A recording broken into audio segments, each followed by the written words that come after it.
Coming off the heels a couple nights ago of one of the greatest near comebacks in NASCAR gaming channel history, and that was just 2 nights ago. Welcome everybody to the next chapter of the NASCAR Chase for the Cup 2005 Nextel Cup Series Custom Schedule Season. 9 races to go, a 105-point lead for our driver Greg Biffle over Dale Earnhardt Jr. and 188 points back to 3rd place Jeff Gordon. Into the final 9 races, another mile and a half today. It'll be the Banquet 400 at the Kansas Speedway, and we are about to get set for this one. Our driver Greg Biffle will be on the pole for the 3rd straight race, but looking to win for the first time in that 3-race stretch. If you count the All-Star race, we have had 7 different winners in the last 8 races. It has been very competitive down the stretch. Drivers like Dale Earnhardt Jr., Kevin Harvick, Jeff Gordon, Tony Stewart, Greg Biffle, Kurt Busch, Matt Kenseth, and Sterling Marlin have all gotten a win in those last 8 races. We'll see who will go to victory lane today. Will we see another first-time winner, or will we see a usual suspect on this season go to victory lane once again? Like and subscribe for more daily NASCAR content as we get into tonight's coverage. As I mentioned, the near comeback a couple nights ago in the last race of the season at Michigan, our driver Greg Biffle at one point was a lap down in 40th after being involved in an accident and then having to come onto pit road to repair damage under green and try to short pit versus the rest of the field. He ended up having to make an extra stop throughout the course of the race if we did not get a caution before the end of the race. We went 160 laps roughly before finally getting a caution, which put him back on the lead lap after a 2-tire green flag pit stop strategy had put him in the free pass position where he was holding on for dear life for that free pass position in the 19th place at the time of the caution with just 25 laps to go. He would then come on to pit road during the caution period, take on 4 fresh tires, and have to pass every car in the field to try and win the race. He wasn't able to win, but he was able to drive up to 2nd and challenge Tony Stewart in the last 3 to 4 laps.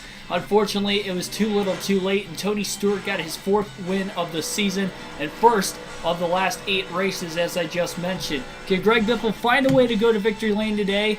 And with Dale Jr. blowing an engine at Michigan, it went from Dale Jr. looking like he was still going to keep the points lead with a blown engine to Greg Biffle now having at least a somewhat comfortable points lead, but still a long ways to go. Quarter of the way of the season yet remaining over the next couple of weeks, and we get back to racing here in a matter of moments. Joshua Rumsey, Rochelle Marie, Cave Miller, Black Ace, and many others, welcome to the stream. Green flag is in the air. Greg Biffle will lead the field to the green in the Banquet 400 at Kansas. Dale Earnhardt Jr. qualified in the 4th position. Our winner 2 days ago at Michigan, Tony Stewart, qualified 3rd, and rookie Brian Vickers on the outside of the front row. Jeff Gordon also qualifying in the 5th place position. Again, he comes in 3rd in points. Tony Stewart looking for the lead on lap 1. He didn't get into Biffle. Biffle second-guessed himself. He didn't want to throw a bad block on Stewart. He's trying to stay out of trouble early on. 3 wide, a bit of contact with Jeff Gordon. And Biffle is going backwards on the opening lap of the race. More contact with Brian Vickers as they were nearly 3 wide into turn 1. Biffle in a precarious position early on, and Tony Stewart will lead the first lap. Pick it up where he left off at NASCAR's fastest racetrack. Furfur Express, welcome to the stream.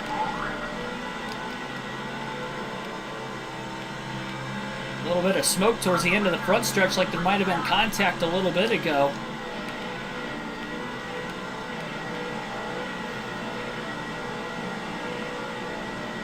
Dale Jarrett up to 2nd place out of nowhere off the start. Dale Earnhardt Jr. looking underneath him for 2nd. Biffle trying to drive it in deep into turns 3 and 4 to get to the inside of Jeff Gordon. That doesn't happen. Junior challenges on Dale Jarrett for position. Gordon with a big block in the tri-oval. Biffle trying to be patient in the early going, maybe a little too patient on the opening lap has put him in traffic with really nowhere to go. And Junior is now trying to go for the lead on Tony Stewart.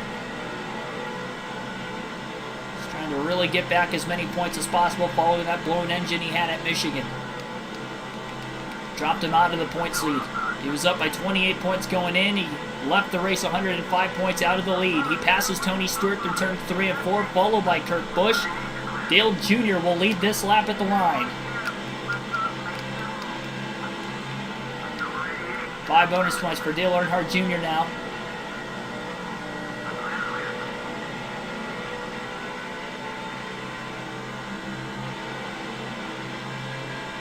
I hear you, Joshua.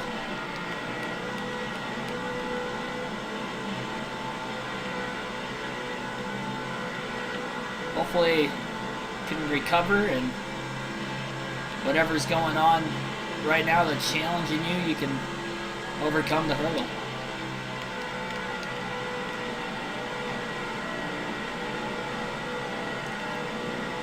Jeff Gordon moving up to third. Biffle to the inside of his teammate Kurt Busch, following Jeff Gordon's hole that he left open, and now Gordon's going for second place over Tony Stewart.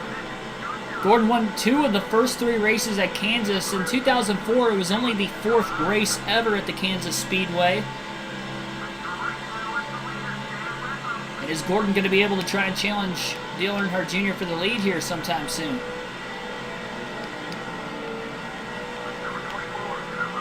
Maybe not. Biffle to the inside of Gordon instead off of turn 2. He'll have the advantage down on the bottom lane. Dale Jr. had a really wide arc going into the corner. Biffle sits behind him off of turn 4 as Jr. continues to lead for the time being.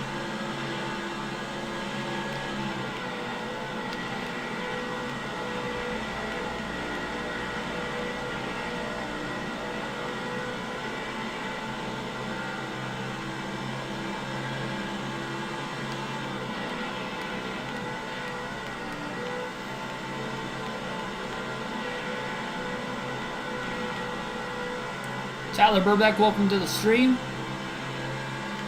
Trying to figure out where Austin Dillon came from yesterday, second place. Wow. Yeah, he was kind of silent, I guess, most of the day. He didn't lead a lap either. I'd see him in the top 10 from time to time, but you kind of saw that out of a lot of drivers.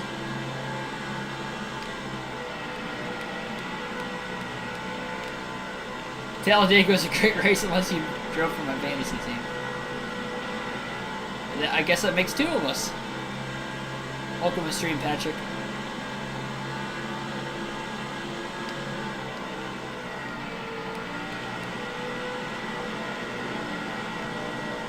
Lap 10 right now in the early going of this 267 lap 400-mile race around the 1.5 miles at the Kansas Speedway.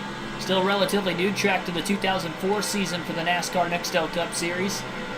Drivers trying to navigate it. Jeff Gordon may be the favorite, winning 2 of the first 3 races here, including the very first 2 races. He would eventually be a 3-time winner at Kansas by the end of his career, winning here again in the early 2010s.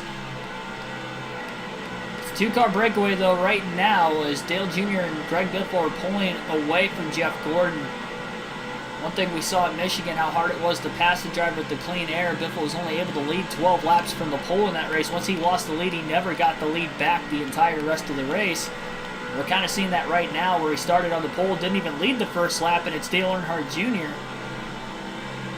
leading the way right now, trying to get as many laps led as possible. Remember, before the repave at Kansas, this track was a little bit more narrow than what it is now. Not as wide in the corners, making it even more difficult for Biffle and any other driver that's going to be in traffic today to try and make a pass for the lead.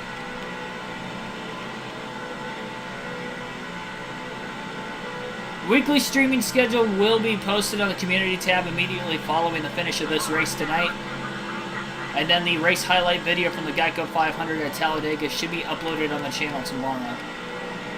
Or just a heads up.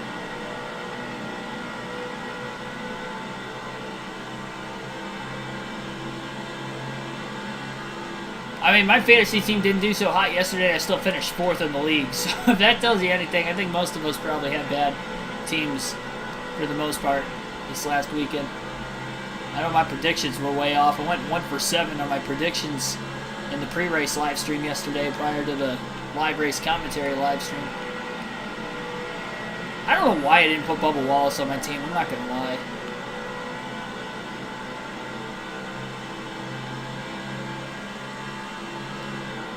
I mean, he at least got a stage win, so he scored some stage points. Denny Hamlin fuel issue. Is that what happened? I wonder what happened to Denny Hamlin late.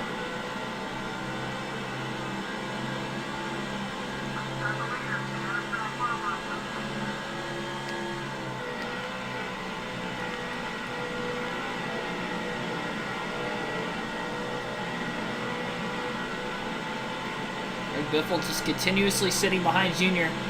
He's not really putting on a big attempt to try and get around the 8 car right now either. He is really being patient.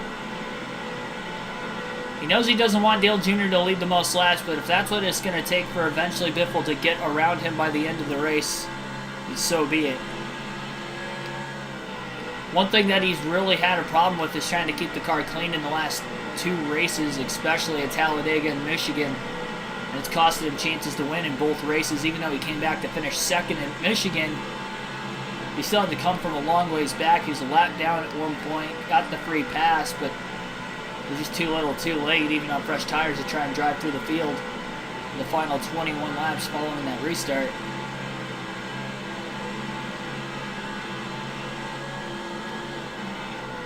Biffle methodically just trying to take care of the car.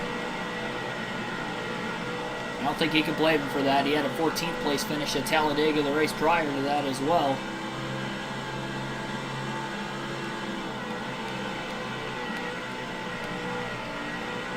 Remember, the championship is at Talladega.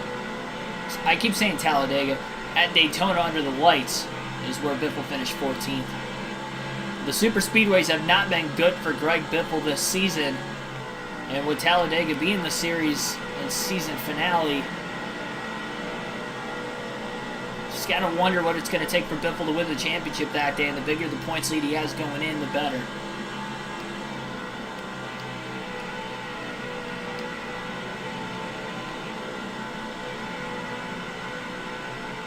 Yeah, Bubba was alright yesterday. He got the win taken out of him, as Patrick stated down in the chat. Kind of bent over, catching his breath following the accident.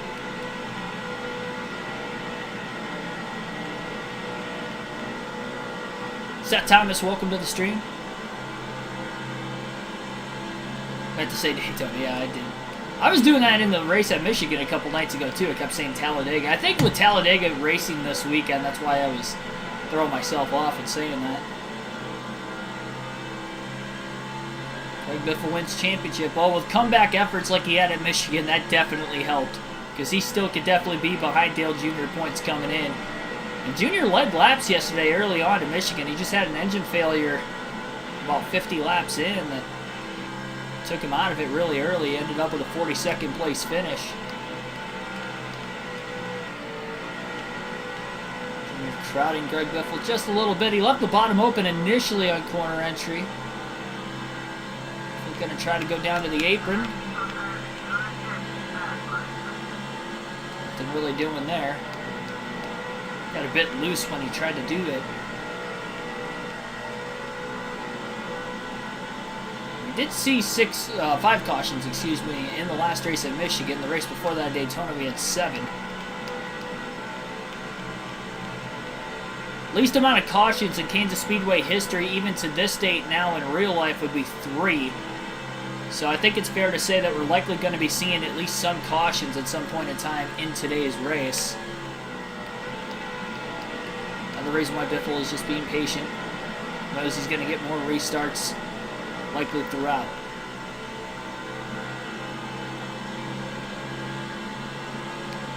Gonna drive the UPS truck. We'll see. You guys get the vote. Not in real life, by the way. He's not talking about real life. I did work at UPS for a very, very short time period.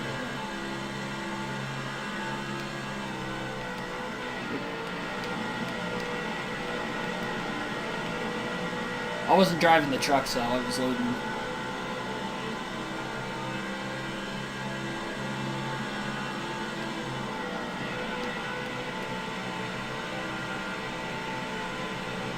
Billy Kramer, welcome to the stream.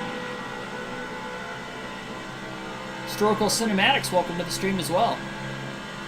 A big run down to the apron for Biffle that time. Almost got to the inside of Dale Earnhardt Jr. Doing pretty well in the dirty air, though, I do have to say. Relatively grippy racetrack with not that many years on it up to this point in the early 2000s in NASCAR.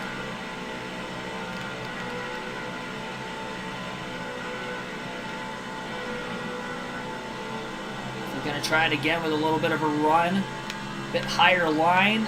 Again, just can't get around Dale Earnhardt Jr. in the 8 car. Biffle really hard into turns 1 and 2.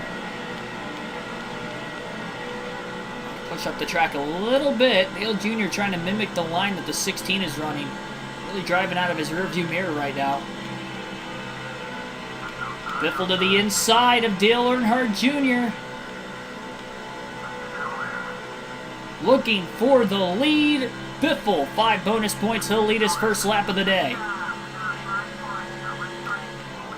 It's a great job by Greg Biffle to take the lead away from Dale Earnhardt Jr. Lap 26. It was the first time that he's led today, despite qualifying on the pole. Now has to try and catch Dale Jr. in the laps led category.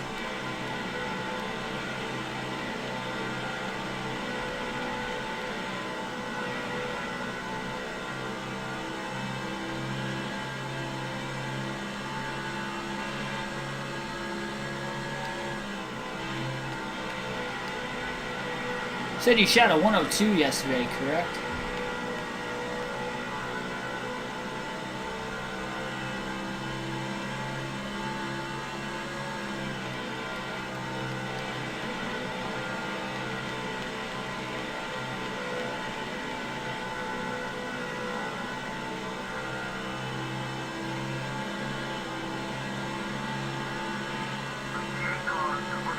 So now Dale Jr. is in the same spot that Greg Biffle was there for a little bit and trying to make the pass on the driver at the clean air. Biffle just flat out beat him.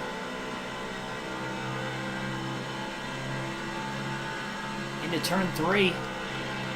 101. Gotcha. That was close.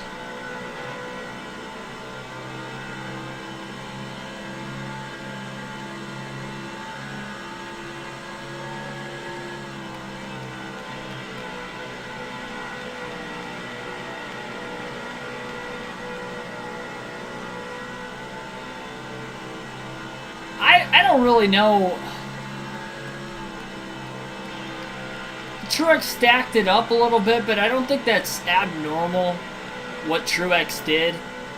Neither what Bubba Wallace did. If you had to put the blame on anybody, like I said, the blame, I thought, should have been put on, you know, the 23 team as a whole, partially on Bubba Wallace and then partially on a spotter as well for not saying that the car in front of it, which I believe was Eric Jones at the time, correct me if I'm wrong, or the car behind Truex at least, that Joey Logano was pushing, but why he didn't already state that Logano was pushing the car ahead of him when Bubba went to make the push. Because then that's where the accordion really happened, because I think they would have been alright even with what Truex did if Wallace didn't push the 22 car in front of him.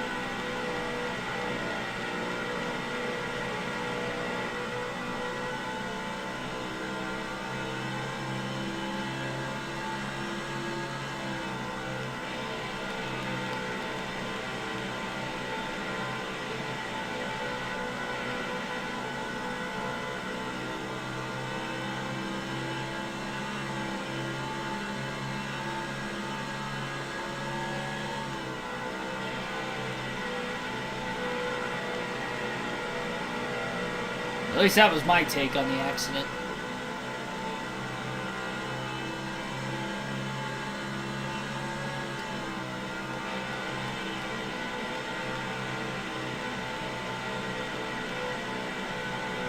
Still sitting at a 2-car breakaway right now between Greg Biffle, Dale Earnhardt Jr. They changed the lead once. About halfway on fuel now for the Biff. Right as he was about to hit the start-finish line at lap 33, so it definitely looks as if he's going to go just over 60 laps on a full tank of fuel today. Should be a 4 pit stop race in tonight's event at the Kansas Speedway.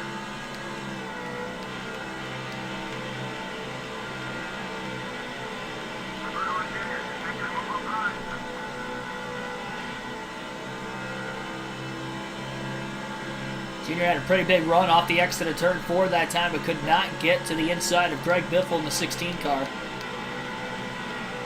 A lot of clean air, too, in front of the Biff. There is nowhere anywhere close to going a lap down anytime soon.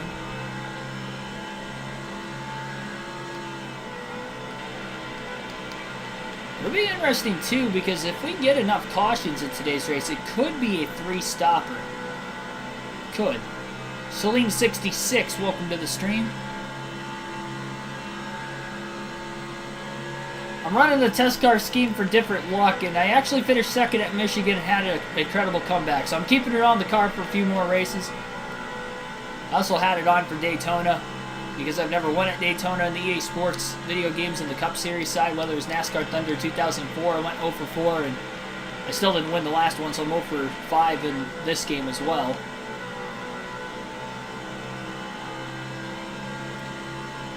Love the shirt bid. Yeah, go Wings. We've had some pretty bad seasons the last 5 or 6 years, but it'll get better eventually. Mark DeMars, welcome to the stream as well. 12 people watching. 10 likes already on the stream. Like and subscribe for more daily NASCAR content, full race live streams, realistic commentary, just like you're seeing in today's race on the NASCAR video game side. We did the real race yesterday for the NASCAR Cup Series at Talladega for the running of the Geico 500.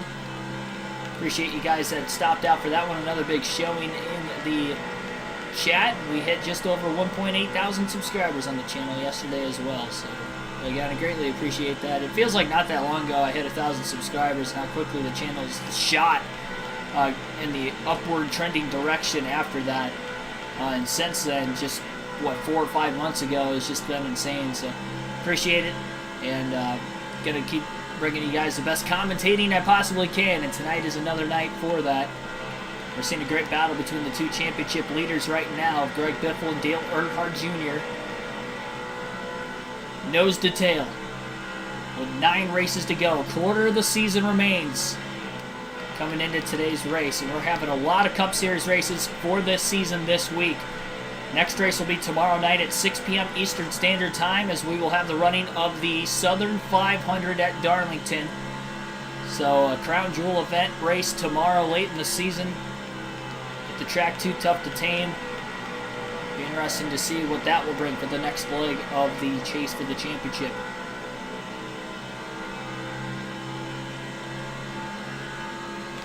I mean, I think we just need need better defensemen, personally, because you look at the goal scorers and that front line. Bertuzzi's looking really good. Larkin's been good for, well, I mean, ever since he came into the league.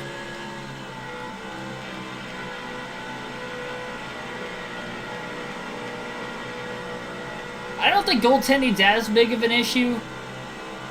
Honestly, if we just have better defense, we're giving up way too many shots on goal. It's crazy. Like, every game we play, we are down in the shots on goal department by like 20 almost every game. There was one game I watched against the Kings a couple weeks ago. I think it was the Kings. But we won, but we got outshot like 38-19. Even though we won the game like 3-1 or 4-1, whatever the score was. And it's not because we were just playing with the lead either. I mean, it's like that literally every game. I went to see him play against Boston. It was the only game I got to see this season in person. They lost 6-1 in that game, and they gave up over 40 shots on goal, and they only had like 23. I mean, it's like that almost every game, whether they win or lose. They're down in the shots and goal department, and I feel like if we had a better defense, we could have a better time of possession on offense, and that just translates into better, more shots on goal for ourselves, less time of possession that the opposing team's going to be on, so they're going to automatically have less shots on goal. We're having a lot of pressure on Ned LeJeck or whoever, the goaltender is. Even when Jimmy Howard was in his later days, same issue was starting to happen there as well. So if we can get some really, really good defensemen, especially on those front couple lines, I honestly think that that's going to be the big difference. I feel like they need to bring a little bit more on the veteran side of things, because they have a lot of good young players, but I just don't feel like there's much of a leadership role from anybody in the locker room. I feel like that's where they're depending on Larkin to do that. Larkin's still relatively young.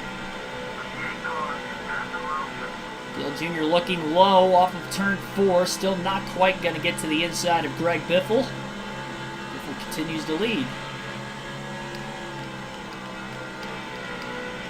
Is that F1 race this coming weekend? I'm unaware of how the F1 schedule goes. The only race I know on an annual basis, usually Memorial Day weekends when they run Monaco. I think they did it the week before, though, last year. Which I'm down for them doing. Just so that way, if any Formula 1 drivers want to partake in the Indy 500, it gives them the opportunity to do so. I don't know how it is this year, though.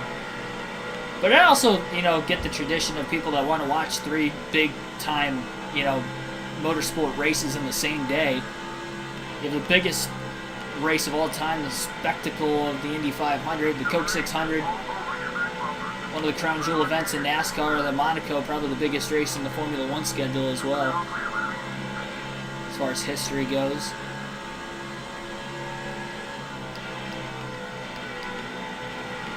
You'll be at the F1 race in Miami. Well, enjoy yourself. Enjoy the nice weather that I'm sure Miami brings this time of the year. Probably not too hot this time of the year. I mean, it's probably like warm, but not as much as what it would probably be in the summertime. Fernando Alonso raced the Indy 500 2017. Didn't he race another year too, though? Or no, he attempted to race another year, but he didn't. He didn't make the show. He missed qualifying, or missed out on time trials and qualifying. I think that was the next year. I think it was 2018. It might have been 2019. I don't know. There was another year I know he tried to make it, and he didn't.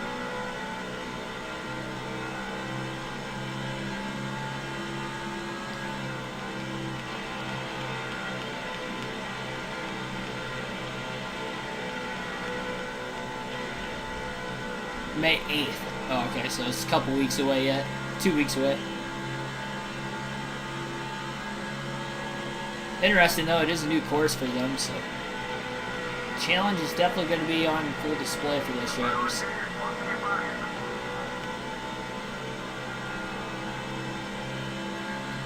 Dale Jr. has not gone away from Biffle after Biffle had taken the lead away from him at lap 26. About a quarter tank of gas left on the 16 of Biffle. I'm sure about the same is out there for Dale Jr. It'll be interesting to see if Jr. tries to pit before Greg Biffle, so he could cycle back in front of him and get back that track position that he really wants, especially if we're trying to lead more laps as well, because right now it's pretty even in the laps led category between Biffle and Dale Jr. as we run nearly 50 laps into this race.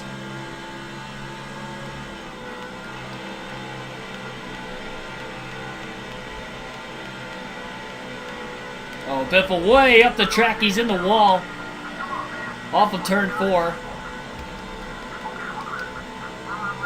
That was a big mistake. He just got back in the gas a little too soon, and that's why Dale Jr. was putting the pressure on him, just trying to force Biffle into a mistake. Wasn't aggressively trying to get underneath him at that point in time this early in the race. And it's one way that Dale Jr. is able to get back out in front. Biffle's going to try to run him back down.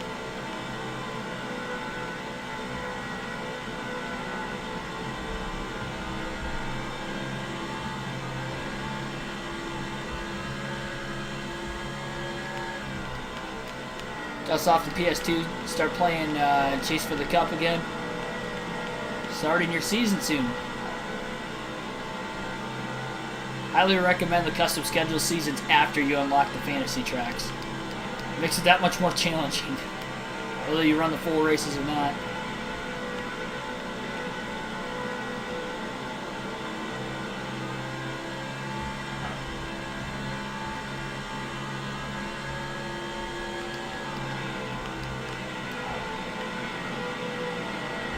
Biffle all over the back bumper of Dale Earnhardt Jr. in the middle of turns 1 and 2. Look at the run Greg Biffle got that time. And now Dale Jr. with the track position is going to make life hard for Greg Biffle until one of those two end up coming to pit road, which they'll both have to pit within about the next 10 laps anyway. It'll be interesting to see who will be the first one to pit between the two of them. We'll try the middle to upper groove in turns 1 and 2. This will maybe get him a little bit bigger run down the backstretch and try to get around Dale Jr. that way. Jr. down low with the block.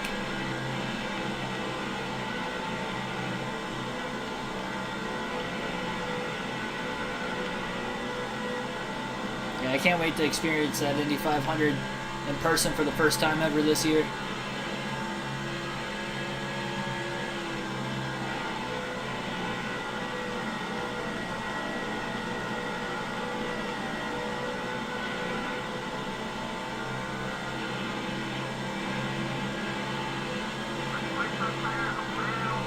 Right front definitely starting to wear out on Greg Biffle's number 16 unsponsored Ford.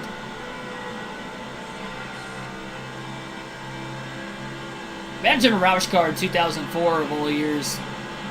They were at their peak dominance, running unsponsored. I mean, Biffle was only in his second season at that time, but I mean, he was competitive. He won 2 races that year. Top 10 points finish. He made the inaugural chase.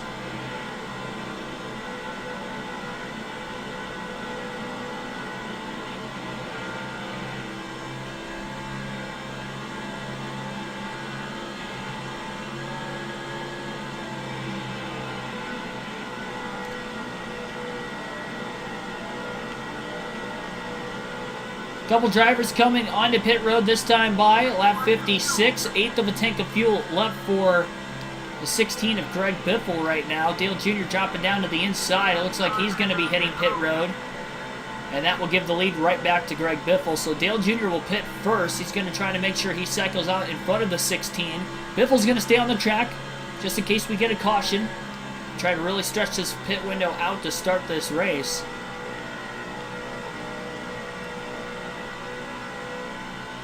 A little bit worn out tires on the right side, though. Definitely not going to have as fast of laps as Dale Earnhardt Jr. once Jr. makes his way off of pit road. Way up the track off turn 4, barely kept it off the wall.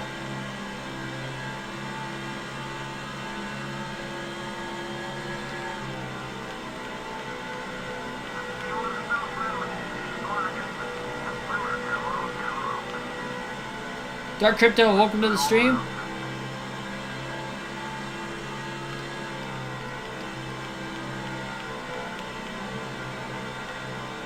Just showed up with what we got, yep. Let's make the excuse that the wrap was starting to fly off in qualifying, so we just had to tear it off the car completely. Just do away with it.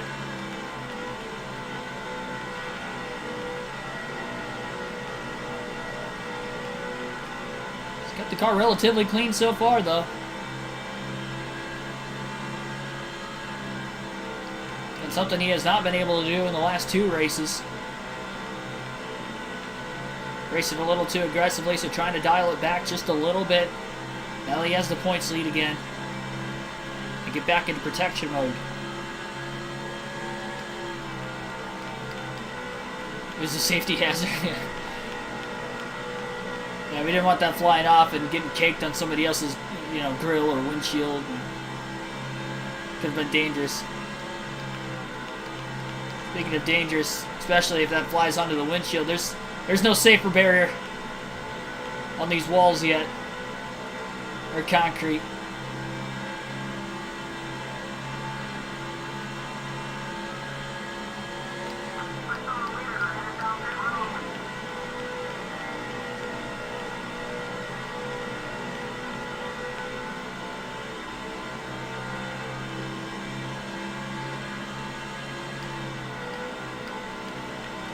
They're going 2 and 3 wide up there.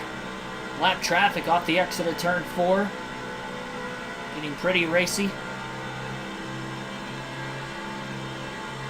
Greg Biffle's going to pit at lap 63. That's where he's trying to stretch it to right now. So the plan is to pit at lap 63. That will be his first stop of the day. Derek Booth, welcome to the stream. 15 likes already on the stream today. Thank you, everybody. Let's see if we can get to 30 by the end of this one. We're in the middle of green flag pit stops right now. Greg Biffle will stay out one more lap. It'll pit the following time by. Not sure who else on the lead lap may still have to pit. Dale Jr. pitted at lap 56. That's 7 laps before Biffle. Once Biffle pits this time by. So he should cycle back out in the lead. Jr. was in the lead when the pit stop started anyway. So he already had a little bit of an advantage.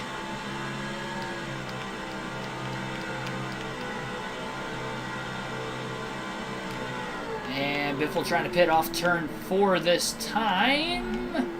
Locks the tires up, trying to make sure he was going to get onto pit road. A little bit of an awkward angle at the Kansas Speedway, but he is on. 4 tires and fuel, no adjustments to the number 16 Ford.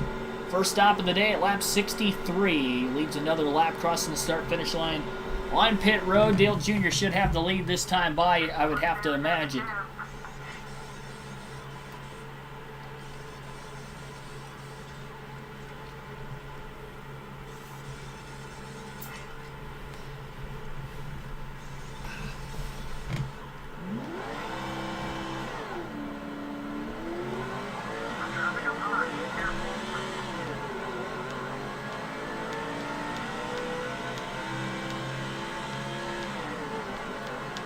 Here comes Dale Jr. Biffle down on the bottom of the racetrack, still trying to get up to speed. It's not going to be by much, but Jr. will have the lead down the backstretch.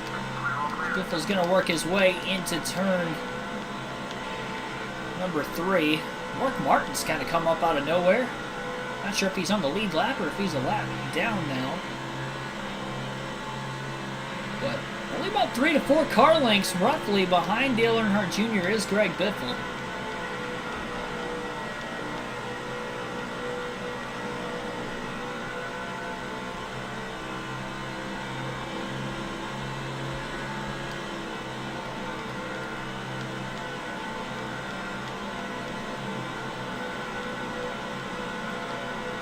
Definitely going to be closing in on more lap traffic at some point during this next fuel run. And Martin's really losing the 16 and the 8 right now. I have to think he's a lap down.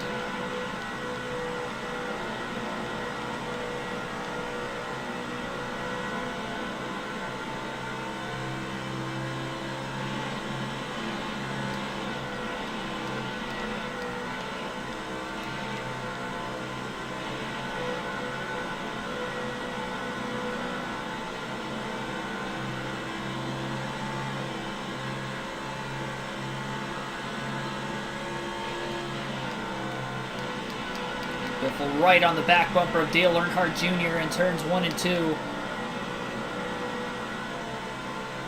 Looking for a way around him.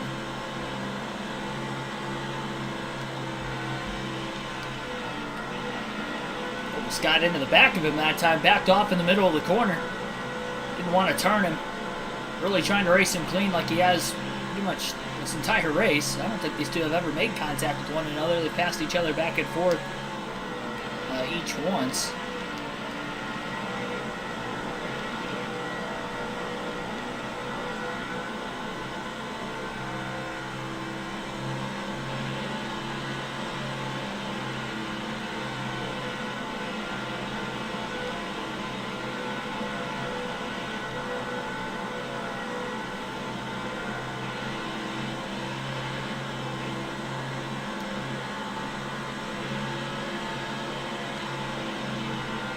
And then on the 178 car, Dale Earnhardt Jr. and Greg Biffle going up the track a little bit. Jr. just to the inside of the lap car off of turn 2. Biffle not going to be able to use the lap car as a pick. A lot of grip getting into the corner that time for Greg Biffle as well. Looking for a way around Dale Earnhardt Jr. We're at lap 70. Dale back in the lead right now.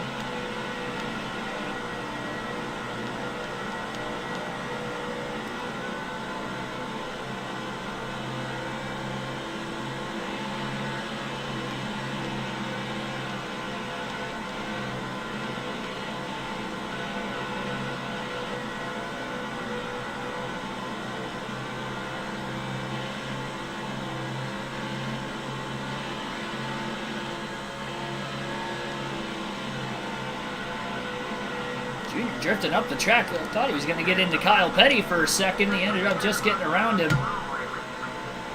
Follows Jr. right on by the 45 of Petty.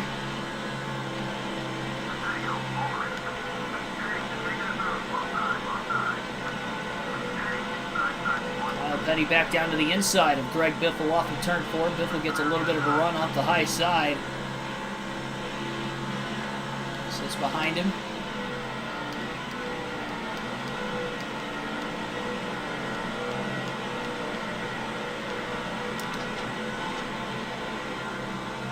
Just a lot more lap traffic to work with. Well, the lap cars are about to go 3 wide there for a minute. Turns 3 and 4. Side by side right in front of Dale Earnhardt Jr. Couple rookies, Johnny Sauter and Scott Wimmer, in the mix of it. Generate rookie driver as well in the 151, also there. Everybody stays wide as Dale Jr. and Greg Biffle get down to the bottom of the track. So a lot of the lap cars giving these leaders plenty of room, staying wide to the outside for right now.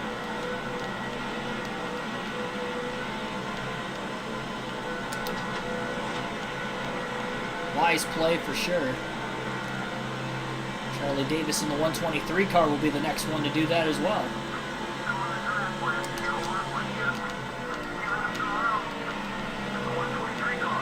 A lot of racing still to go. Next scheduled pit stop won't be until lap 126 for Greg Biffle.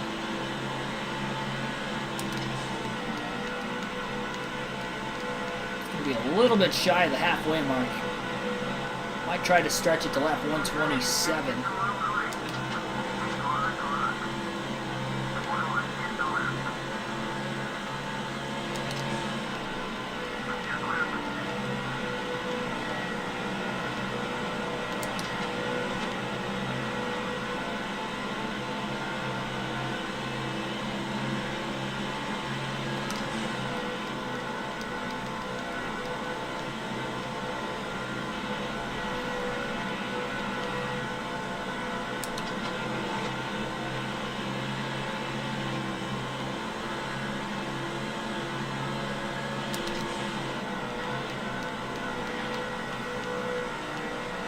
He's only really going to look to pass Dale Jr. if he gets a gigantic run on him like he did earlier on in the race. Right around lap 26, it took over 20 laps for Jr. to get back around Greg Biffle. These two are so even on speed. Despite Biffle having a lot more wins in the wins column compared to Dale Earnhardt Jr. this season, I think just based off of where they are in points, probably been the case in most races this year where they've easily been the top 2. Stretch it to lap 268. Yeah, let's just try to go the rest of the race on field for now. I think one stop's good enough.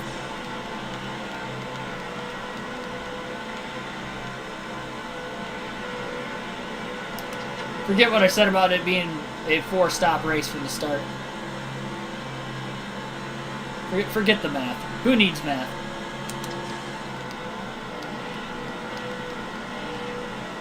Biffle, by the way, just ran his fastest lap, a 30.880 that last time by.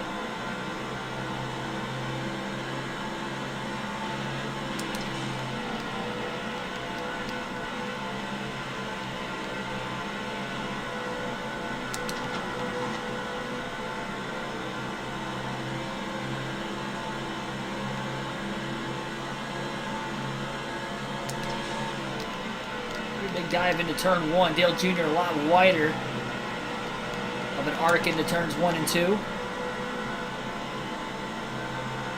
Biff is still sitting behind him. Kind of clipped the apron a little bit. Had to lift a bit more in the middle of the corner.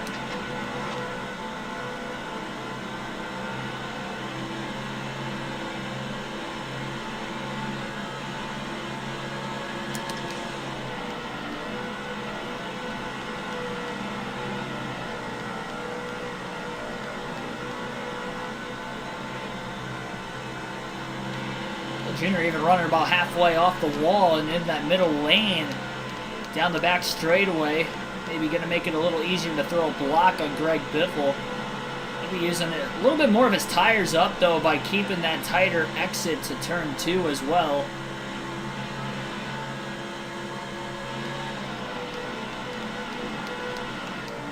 To the inside of Pete Nelson in the 153. Greg Biffle closes on Dale Jr. off the exit of turn 2 as they both clear Nelson cleanly. More lap cars just in front of him, the 177 and the 10 of Scott Riggs. Big run for Biffle off the exit of turn 4. Kind of feel the momentum going his way this time. He's going to go down to the apron through the tri-oval. Can't quite get to the inside of Dale Earnhardt Jr. We're kind of holding tight again, though, with the 177 car on his outside at the time. We're going to clear the 177 of McKinney off of turn 2 as well. Looking low, Jr. with a little bit of a block. Still, again, a long ways to go. We're going to get to our second stop of the day just before the halfway mark yet. Jabber 1990, welcome to the stream. And yes, I am driving the test car.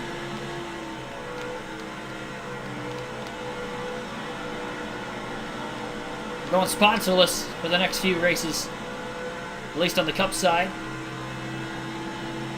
Proving we don't need the funding to be fast. Driver talent's still a thing.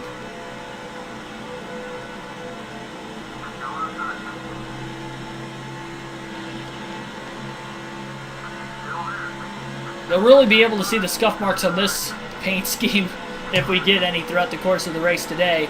Probably have a little bit on the right side. I did get it in the wall once early on, right around lap 48, 49. Dale Jr. with a wide arc into turns 3 and 4. Look at him chop the nose off on the 16 car in the middle of the corner. Biffle couldn't quite get underneath him, but Biffle also didn't let Dale Jr. in line there. Jr. had just enough clearance on him. Dale Jr. really pinching Greg Biffle, and Biffle that time got out of the gas and let Dale Jr. chop down in front of him. He knows that Dale Jr. is going to race super aggressively. Biffle's not going to really race him that aggressive back this early on. Gets it, they're both pushing at the end of the race, but just trying to take care of the equipment and get to the end of the race with a better shot. Doesn't want to have to try to come from behind like he did at Michigan because, again, it just wasn't enough, even though he was able to rally from a lap down to finish in second. Terry Labonte, Ricky Craven will be the next 2 cars up ahead.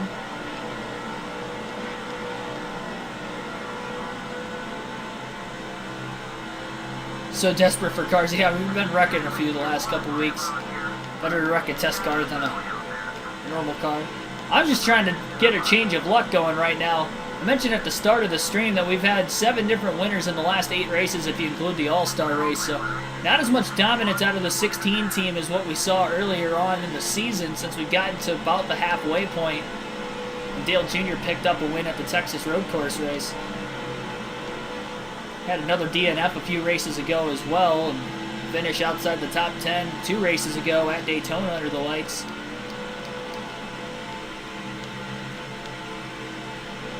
Oh, Greg Biffle and Dale Jr. trying to arc the corners off a little bit that time. In turns 1 and 2.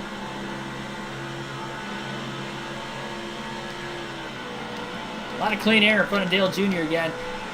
Biffle could trap him behind a lap car. That would probably be the easiest way to get around him. Wasn't really able to do so with all the lap traffic they were just in.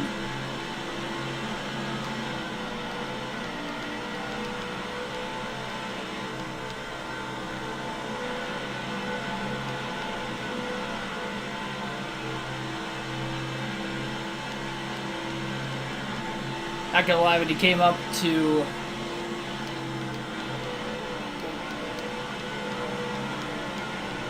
Labonte, I said he's going to catch up to Larson. They're about to catch Larson. Yeah, we got Tyler Reddick in front of us leading the race right now. If that was the case, I'd feel more comfortable. Tyler Reddick will probably find a way to not go to victory lane today, but Dale Jr. does have 1 win this season. He's just been super consistent to put himself second in points. Still has 1 more top 10 than Greg Biffle this season, and he's got 2 more top 5s than him. was even with Dale Jr. having a DNF in the last race and Biffle getting a top 5. Jeff Gordon has the most top 10s of any driver this season with 20 up to this point on the year through the first 27 completed races.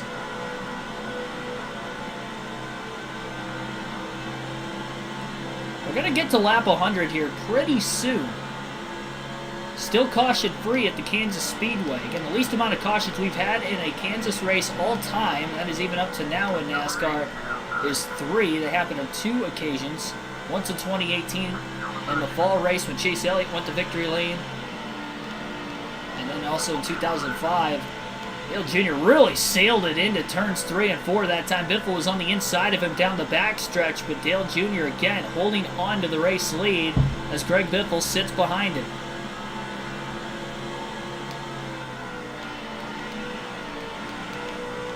Clipping the white line on the bottom. Shifted up the racetrack in the middle of the corner.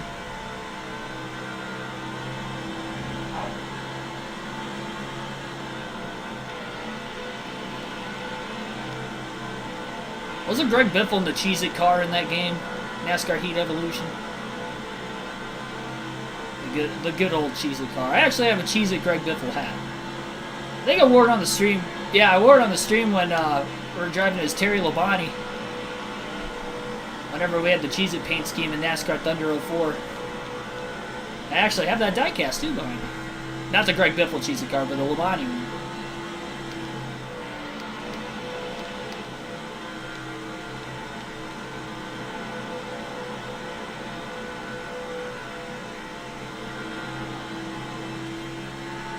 $17 likes on the stream. We're not even 100 laps in. I greatly appreciate that, everybody.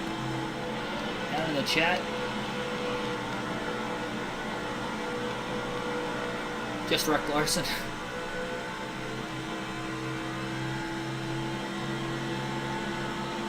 What did he do? Did he deserve it?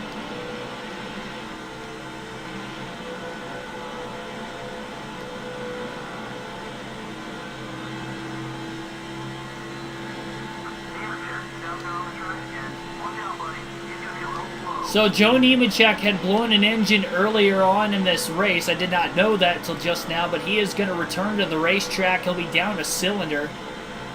He's the defending winner at Kansas in this race. Remember, he won in 2003, so coming here in 2004, back when Kansas only had 1 race per season. Definitely not going to go back to victory lane today, but he's going to try to log in as many points as he can. He's nowhere close to championship contention. Hopefully doesn't get in the way too much of Dale Jr. and Greg Biffle as they race for the lead still up to this point. Definitely going to have to keep an eye out on when they catch Nemechek.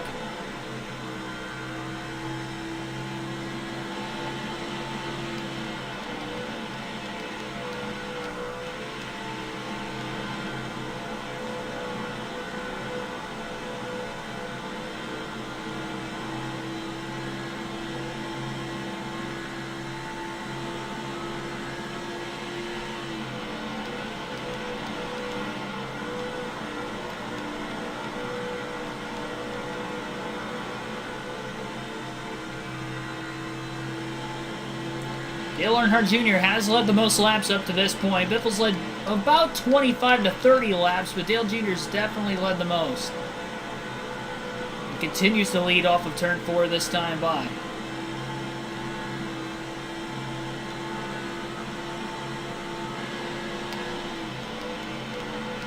Closing in on a couple more lap cars up ahead.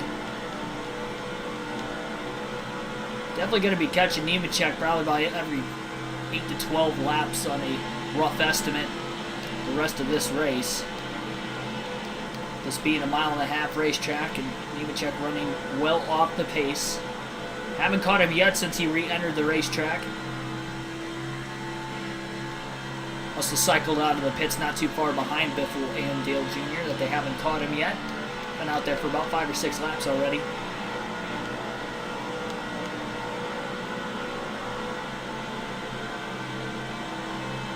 Protective line on the backstretch again from Dale Jr. running quite a ways down on the bottom. It's not going to give him a great arc into turns 3 and 4. Running that low. As they close in on a couple more lap cars, is this a potential opportunity Greg Biffle to get around Dale Earnhardt Jr. as we are now at lap 100. Ward Burton, Sterling Marlin are the 2 lap cars. Again, Jr. running pretty low on the backstretch. Ward Burton going to stay wide in turns 3 and 4. Dale Jr. not going to be able to clear him off of turn 4. Full drives to the bottom. Looking for a way around. Sterling Marlin going to stay wide into turns 1 and 2. And I think Joe Nemechek might be holding up the traffic up ahead. And he is. Junior races down to the bottom of the racetrack easily. Going to stay low and get around Nemechek. Nemechek stays wide. And actually hold up Sterling Marlin a little bit, allowing Ward Burton to stay clear and hold on to the free pass position in case we get a caution anytime soon. Stay with the far chase cam for the rest of today's race. Let's go back to it right now. Junior left a lot of bottom open that time. Biffle still could not get the car to get underneath him. Biffle does close the gap again. A little contact off turn 2 with the lap cars up ahead. Brian Vickers, one of them. Started outside of the front row, but he's in danger of going a lap down.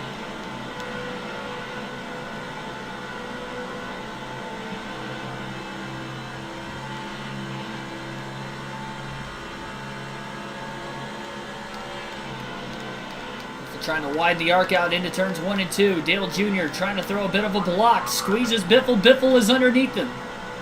Off of turn 2, they're side by side again. Look at Dale Jr. pinching the 16 car down on the track. Into turn 3. Biffle's not going to let him in line this time. Trying to keep the positioning on the bottom of the racetrack. Forces Dale Jr. a little bit wide. And not quite clear yet. Still side by side to the line. Biffle is now clear at the start-finish line in the center of the tri-oval. Third different time Greg Biffle has led in tonight's race at Kansas. And that time we took the lead at lap 103. 3 more lap cars. Bo Banks, Jeff Burton, Brian Vickers. Vickers gonna stay wide. Biffle clears him off turn 4. Dale Jr. could not. It's gonna allow Biffle to gap Jr. by about a half a car length on the front stretch. Side-by-side lap cars, though, right in front of Greg Biffle. Biffle to the inside of his teammate Jeff Burton.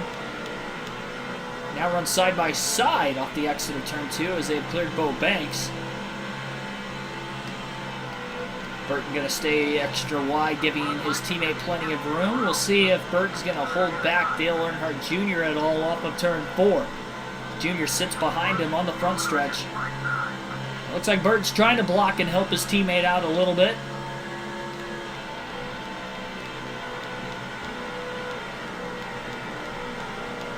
Finally to the inside in turns 1 and 2. Biffle is going to gap Dale Jr. off the exit of the corner. Now about a 4/10 of a second lead for the Biff. About 20 laps away from Greg Biffle's next scheduled pit stop. It'll be a second of the race. Still caution free, so everybody made green flag stops under the first pit stop of the day.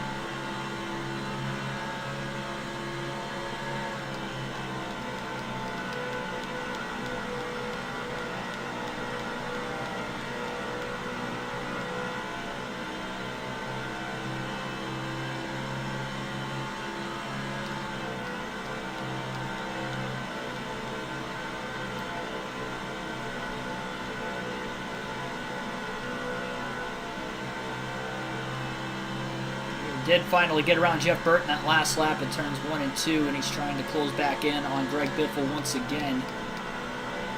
It seems like Biffle's getting through the lap cars a little bit better than Dale Earnhardt Jr. right now. Now, granted, again, Burton was Biffle's teammates, probably helped him out a little bit more than what he would have if somebody else had been leading the race. It wasn't a Roush car. It has been a 2-car breakaway, really ever since these guys got to first and second.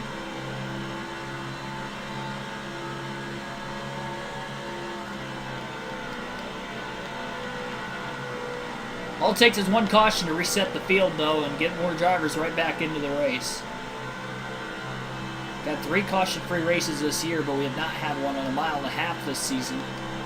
Only 3 caution-free races. The Martinsville night race, the Food City 500 at Bristol was the first one, and then we had a race at the California Speedway that went caution-free as well.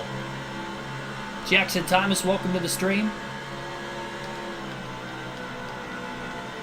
3 wide, splitting Joe Nemechek off the exit of turn 2. Nemechek going to stay wide. Greg Biffle will clear him off the exit of turn 2 and down the backstretch. Dale Jr. stuck behind him, and Jr. is losing a lot of time behind the 0-1 of Nemechek. That's going to give Biffle a little over a 1-second race lead.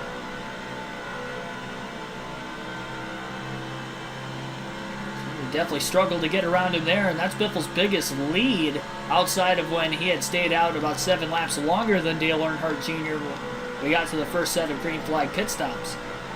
So I'd have to imagine Jr. will pit before Biffle again, so having now a little bit over a 1.2 second lead is definitely going to help Greg Biffle and maybe being able to hold on to the lead during the green flag pit stops this next time. Tank of gas left. 14 laps away from his next stop.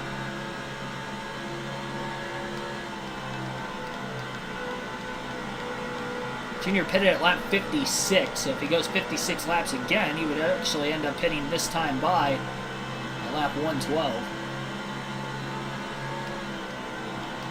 Some cars pitting this time off turn 4. We'll keep an eye on Dale Jr. as he's really losing time ever since he fell more than a half a second off the lead, and Jr. is pitting this time. So he was 1.4 seconds off the lead when he had made the huge left-hand turn off of turn 4 to come onto pit road.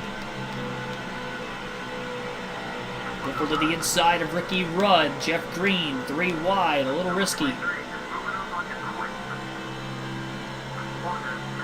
And still 3 wide into turn 3.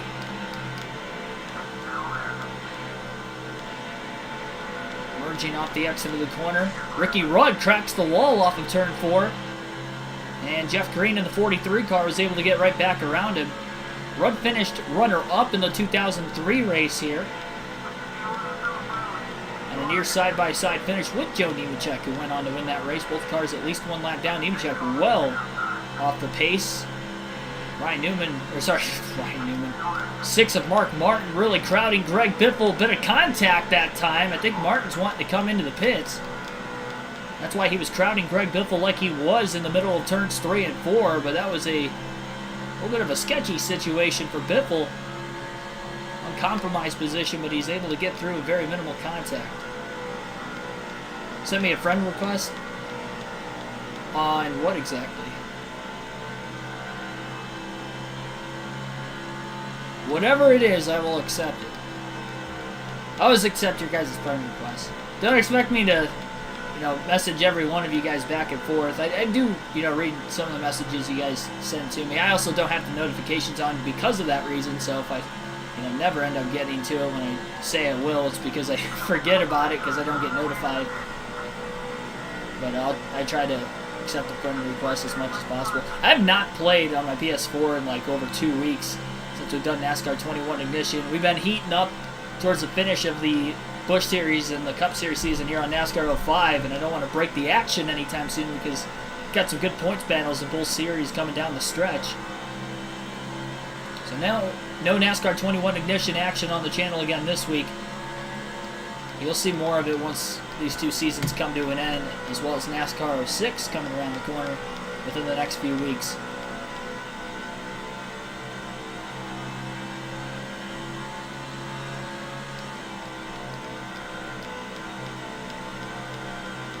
Oh, on Facebook?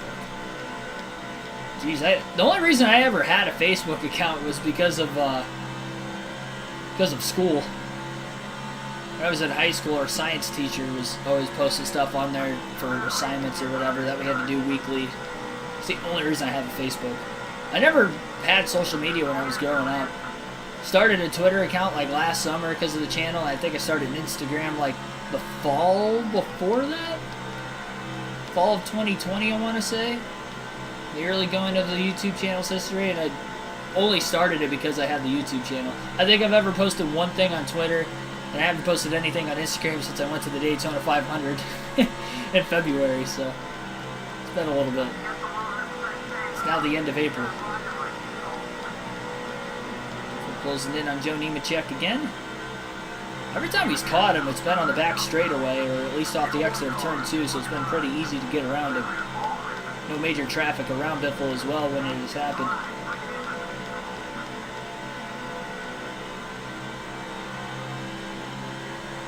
I don't think it's bad that you still have that game.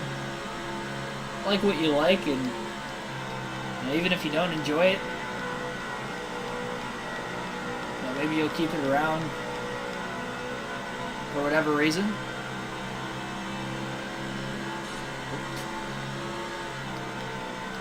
Eyes on the road, Keegan.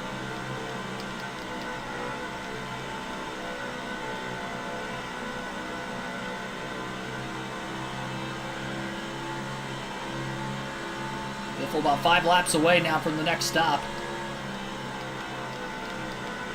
Might go to lap 127 to try and risk it a little bit further, just in case we get a caution. Only because we have gone caution-free so far. We are in the middle of green flag pit stops.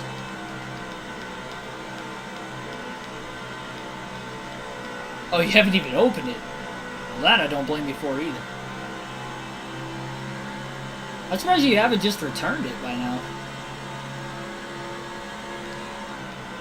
I wonder how much money you could get back for it even if you didn't play it. If it's still wrapped.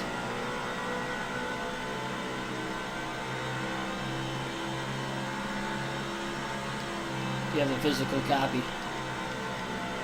I'm sure you can't get your full money back because it's been longer.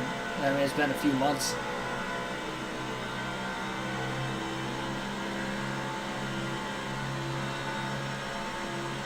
Next pit stop's 272.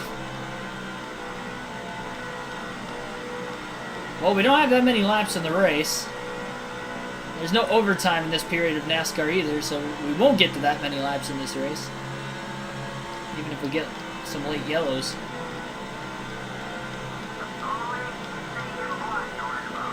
It's GameStop, so well, you can still return it to like any other video game store, though, can't you? I don't think it has to just be GameStop. I could be wrong, but like if there's like a local video game store.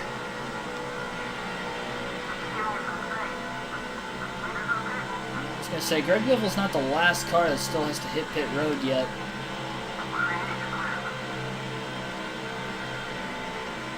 Somebody else working their way down right now off of turn 4. Thanks for the comment, Derek.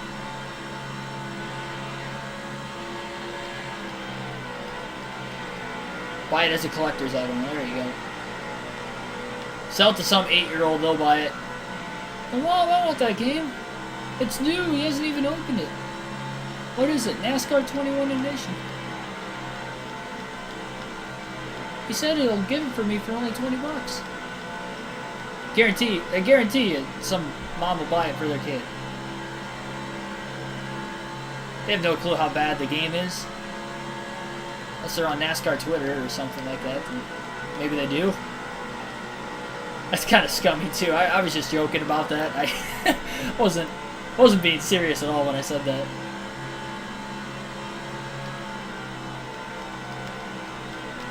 Alright, so Greg Biffle making his way onto pit road this time. Lap 126. Off turn 4, locks the tires up a little bit on multiple occasions, and onto pit road he goes. 4 tires and fuel, no adjustments for the 16 Ford of Greg Biffle. And we'll see who's going to cycle into the lead between both Biffle and Dale Jr. this time through the pit stops. Dale Jr. cycled ahead last time, but he had the lead when he had pit the first time by. That time he was 1.4 seconds off the lead from Biffle.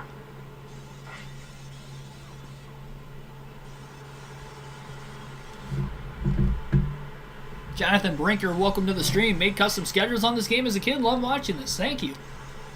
Glad you enjoy.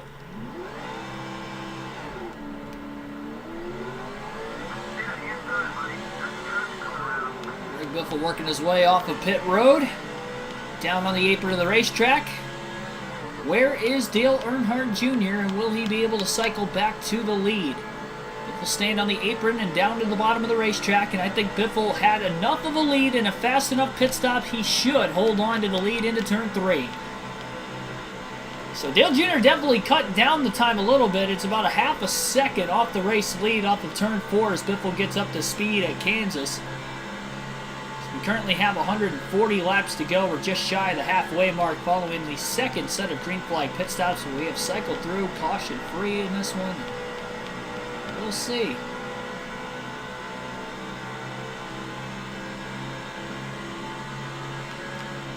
Detroit Tigers are world champs in 2022. I don't believe it till I see it, but you never know. Vondell Ellery, welcome to the stream as well. I didn't see you down in the chat until just now. Thanks for tuning in. Biffle catching Joe Nemechek not on the backstretch this time. He's going to go to the outside, and Nemechek was coming in hot. Or I should say Biffle was coming in hot behind Nemechek. He's able to get around him. Dale Jr. definitely closes the gap on Greg Biffle. Luckily, there was no contact between the 16 and the 0-1, but now Dale Jr. is just a couple car lengths off the lead. It was about 0.6 of a second. And that is potentially the window of opportunity to get Dale Jr. back into this one.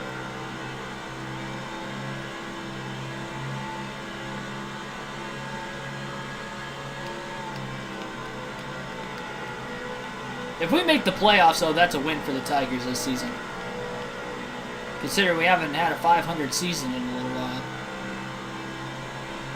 Make the playoffs as a wild card team, and I'll take it. They're about 500 right now. I don't know what their exact record is. I think the last I checked, they were like 6-7. Or have they not played that many games yet? Maybe it was like 5-6. They were one game below 500 before they played Colorado. I know they won the first game of the doubleheader. I don't know if they won the second, and I didn't pay attention to yesterday because I was watching the Talladega race.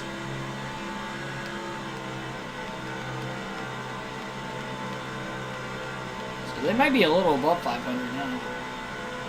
If they swept them, at least.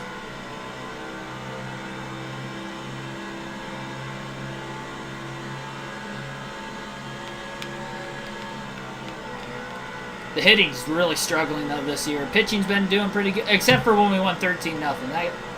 They picked up the slack a little bit. But prior to the Colorado series, though, they were not hitting very good this year. Like, Jonathan Scope is only batting 111. He's one of the veterans on the team. Javi Baez was good before he got hurt really early in the season.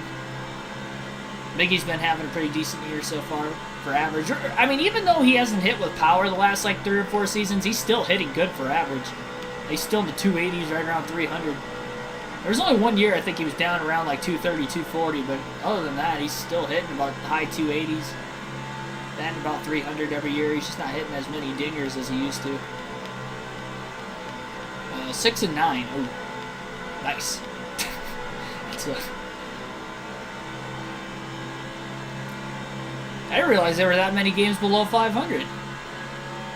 They lose to Colorado yesterday, then? Maybe the night game also? That would make sense.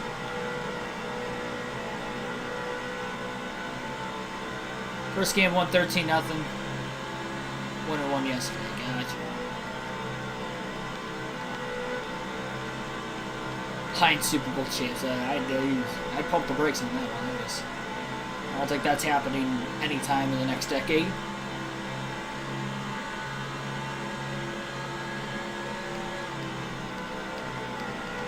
Contact between Michael Waltrip and the car he's trying to pass. Jamie McMurray was on his outside.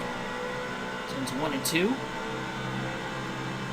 So I thought Dale Jr. was going to have a chance to close back in on Greg Biffle after Biffle got held up behind the very slow Joe Nemechek's Army 01 car, but Biffle's pulled back ahead to about 0.8 of a second lead.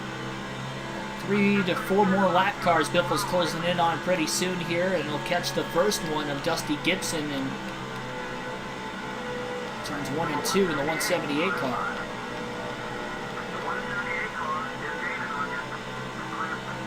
I'm not a Lions fan, I'm a Packers fan, but outside of that, every other one of my sports teams I root for are in Detroit or University of Michigan.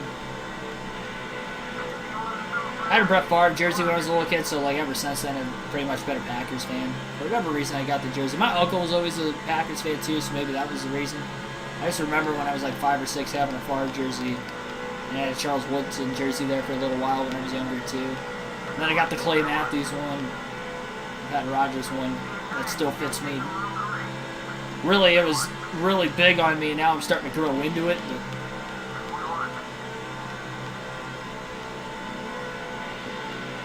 three wide merge off of turn 4.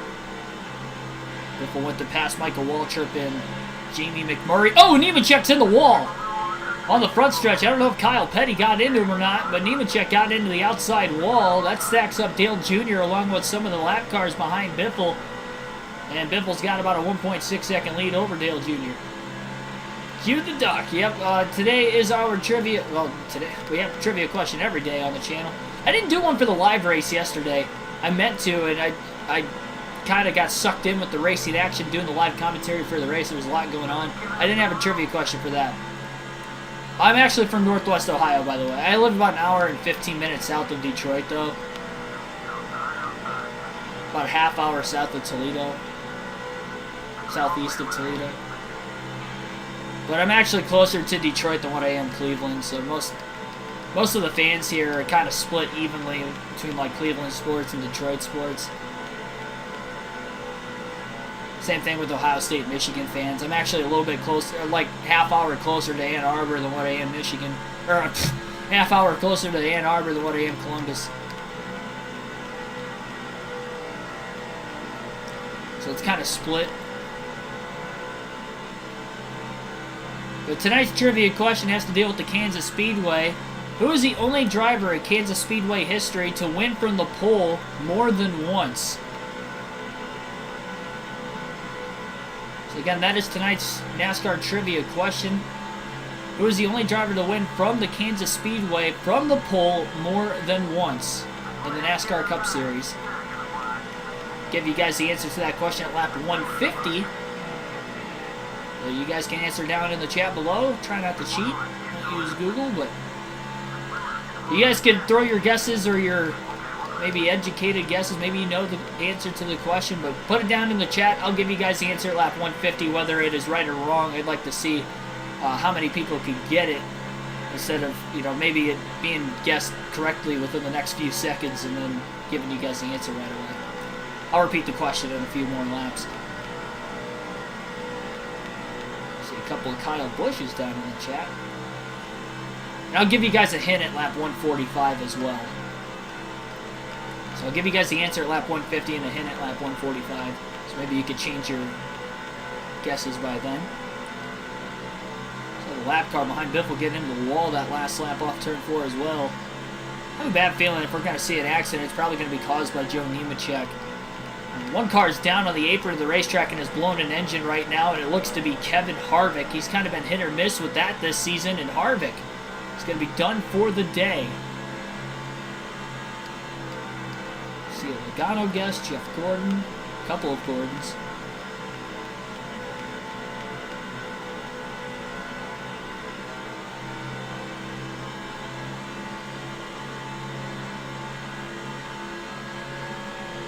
Give you guys a hint in another lap.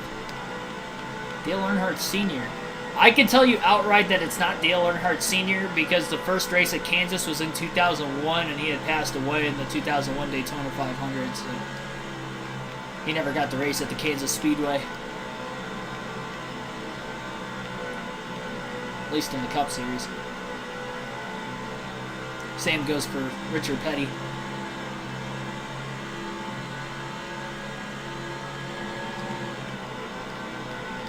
It definitely narrows it down. Looks like we had another near accident. Turns 1 and 2. There's some pretty hefty, puffy smoke. Middle of the corner, but we continue to stay green just past the halfway mark. Still caution free. So the hint to tonight's trivia question. First of all, the question is, who is the only driver to win from the pole more than once in Kansas Speedway history for the NASCAR Cup Series? I saw a couple of Jeff Gordons and Kyle Bushes down in the chat. None of those were correct. Jeff Gordon did win here from the pole once, and as far as I know, I don't think Kyle Busch has won here from the pole before. But Gordon has only done it one time. So those are the couple hints. First couple, at least. Nemechek in the 0-1. Gonna stay wide. Biffle gonna get around him. Side-by-side lap traffic right behind Biffle. Not anymore as Biffle pulls him. And Biffle's really pulling away from Dale Earnhardt Jr. right now. Jr.'s catching up to Nemechek in turns 1 and 2, and likely gonna get stacked up even more now. Donald Trump.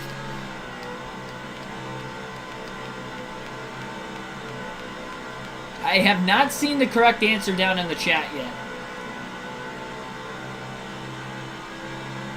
Josh Wise, you guys are going off the rails with these guesses.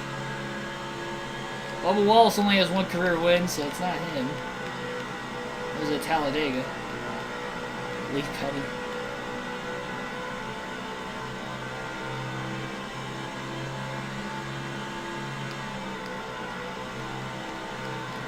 Donald Trump and Joe Biden. Rick Mast is an interesting guess. That's a name that doesn't get guessed too often in these trivia questions. John Cena, how do you know? You couldn't see it.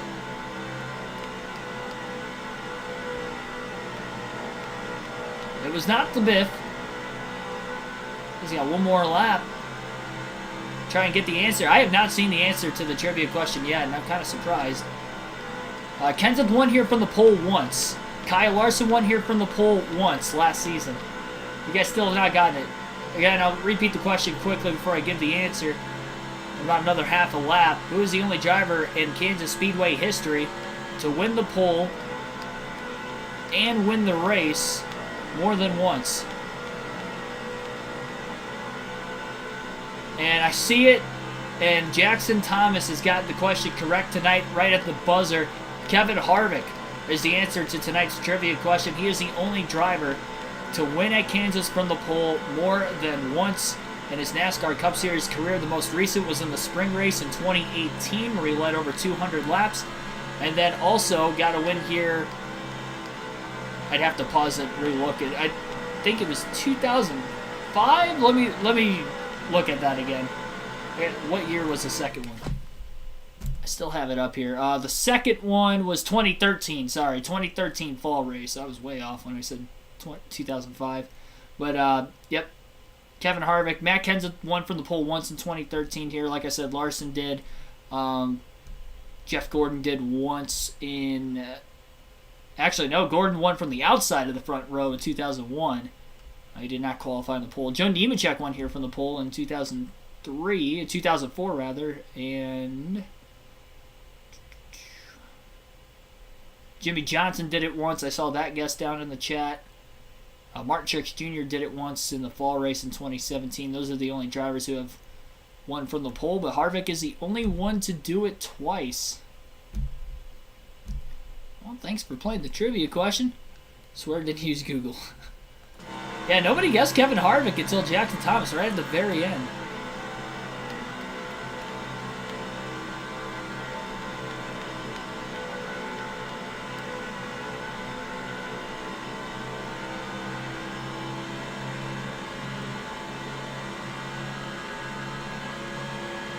A race from, yeah, you probably remember the 2018 race.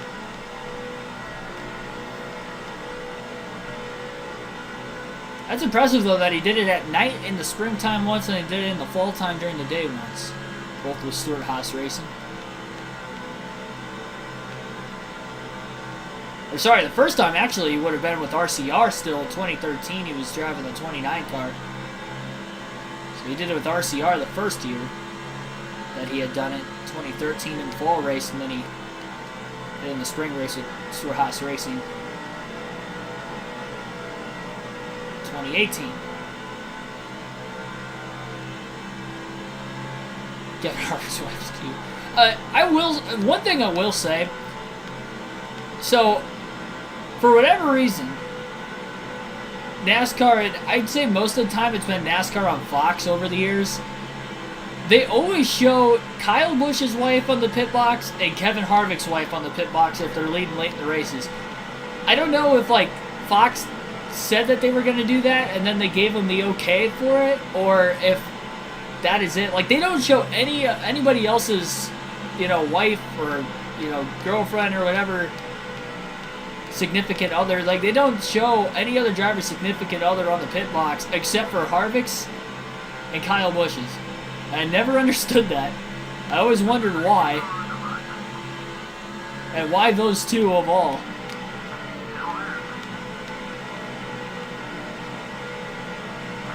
Craven going to go lap down at the hands of Greg Biffle, excuse me, through turns 1 and 2. Lonnie McKinney, Scott Riggs about to go a second lap down up ahead. Joe Nemechek down on the bottom of the racetrack right in front of him. He gets around Riggs quickly. Riggs stuck behind Nemechek on the high side off of turn 4.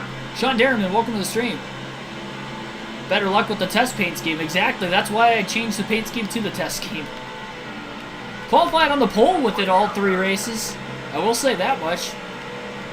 Qualified from the pole, all 3 races with the test scheme so far. 2nd and 14th in the 2 races. And this would be the 3rd race, and so far Biffle has probably led the most laps up to this point, considering he's led every lap during the current fuel run. So that would include the last 30 laps, plus the few laps, probably 10 to 15 or so before that. Showed Byron's mom at Martinsville. Yeah, but that was his mom, though. It wasn't his significant. They did show Martin Truex Jr.'s girlfriend, but they mainly only did that during the Coke 600 that year in 2017. And they might have done that every now and then after that, but I think it's primarily just that race I remember that happening. For an emotional reason. And then they might have done that when he won the championship too, but they didn't do that every single race like they would with Kevin Harvick or with Kyle Busch. And I will say they haven't really done it much with Kyle Busch in recent years, because I think they've done it, with Kevin Harvick in recent years. Really, ever since he won the championship, they stopped doing that, and now it's just fully Kyle Busch. But I always wondered that. I always just wondered why they panned to them late in the race. Sometimes they'll do that full screen and you don't actually see the battle for the lead late in the race, which is kind of frustrating sometimes. They'll show her for like a half a lap or so. Then they pan back and they're like, oh, so Edwards is closing in. It's like, oh, that would have been nice if you showed that, but whatever.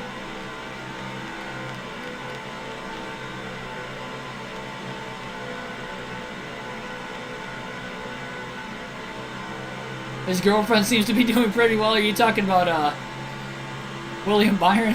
You're talking about Blaney's sister, right?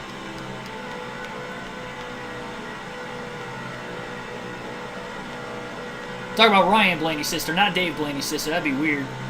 That'd be quite the age gap.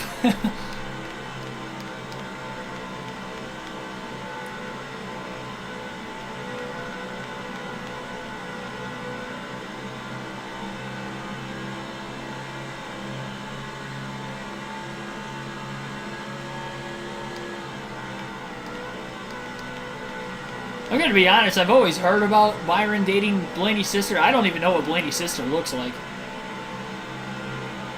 I have zero clue. She's probably afraid to show up to the racetrack in case they get in a fight one day or something. That'd be an uncomfortable situation.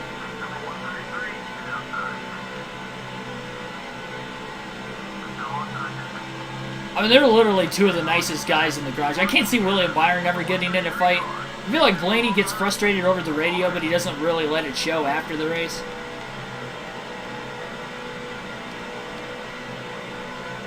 It'd be like the last rivalry you'd expect.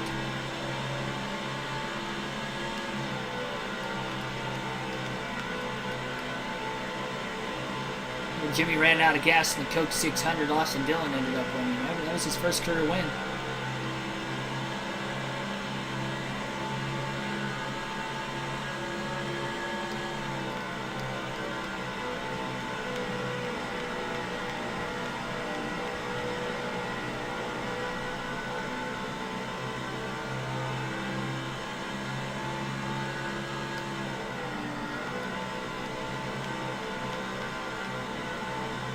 She's an 8 in your opinion.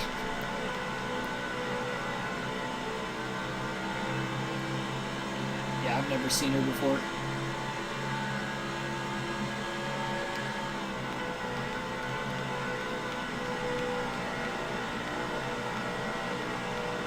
Pulls in on Joe Nemechek again. He's holding up Dale Jarrett in the 88 car right now on the back straightaway. Jarrett to the inside into turn 3. Nemechek is... Oh, man, he thought about coming to the inside and then realized the race leader was humming.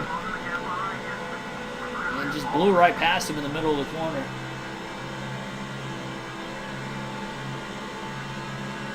Greg Biffle's widened out about a 3.6 second lead over Dale Earnhardt Jr. Still caution free with 103 laps to go at Kansas. Still 2 pit stops away from the finish. Next one should be coming right around lap 289 for Greg Biffle. Or sorry, lap 189, not 289. You guys are falling for Ryan Blaney's sister right now. I didn't think that was going to happen in the chat tonight, I'll tell you that much. And Jarrett will be the first car, 1 lap down off turn 2. Greg Biffle with the pass. 19 likes on the stream. Like and subscribe for more daily NASCAR content. I can promise you we don't talk about NASCAR drivers' wives and girlfriends every stream, but we've been doing that for whatever reason over the last 10 to 15 laps. I will admit I started the conversation because I was talking about Fox's presentation, and over the years I'm showing Kevin Harvick and Kyle Busch's wives for whatever reason. Late in the race when they seem to be doing well or winning. I guarantee you the next time Kevin Harvick has got a really good chance of winning the race, with him being on this long winless streak, I guarantee you they pan up to his wife in the booth. I will put money on it. I mean, I can't put money on it with all of you guys. They'd be losing a lot of money if they didn't have that, but I bet you that would be the case.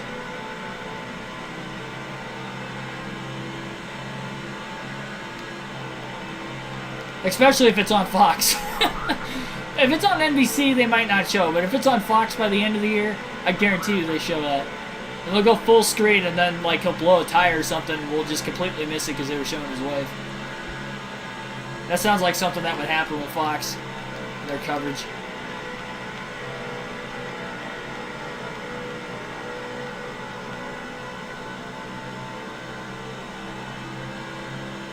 Jarrett battling right now, trying to get back into the free pass position as Biffle just put another car lap down, and Jarrett will be clear off of turn 4 this time. A little less than 100 laps to go now for the Biff.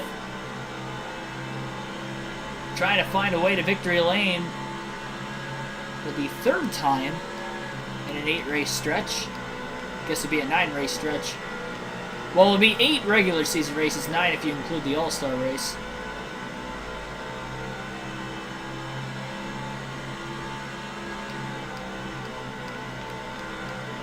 Couple cars on their way to pit road, trying to short pit right now. Biffle's a little under 20 laps away from his next stop. Again, all it takes is 1 caution to get drivers back into this. Biffle did not have a very good initial start to this race, so if we have a restart, although it'll be single file, lap cars would be on the inside of the lead lap cars, so Biffle would actually be on the outside. Unless we have less than 10 laps to go. 10 or less laps to go if we get a restart that late in the race, and they'll all line up behind the lead lap cars. You got to be wondering at this point, can we see our 4th caution-free race this Cup Series season? Still going to be a 4-stopper no matter it stays green or not. Could be more than 4 stops if they decide to pit if they're not within the fuel window to the end of the race. We do see a caution before the window opens to the end. And Biffle's been able to go 63 laps on his first 2 fuel runs of the race. Assume he'll go 63 again here. That's why we're guesstimating lap 2, or I keep saying 289, lap 189 being the next stop. And he should, from there, be able to make it to about lap 252 before he would end up pitting the final time. Races by Joe Nemechek, 175 car down to the bottom into turn 3. He may be pitting this time, so Biffle's going to stay in that middle lane just to stay out of the way, and he does pit that time by.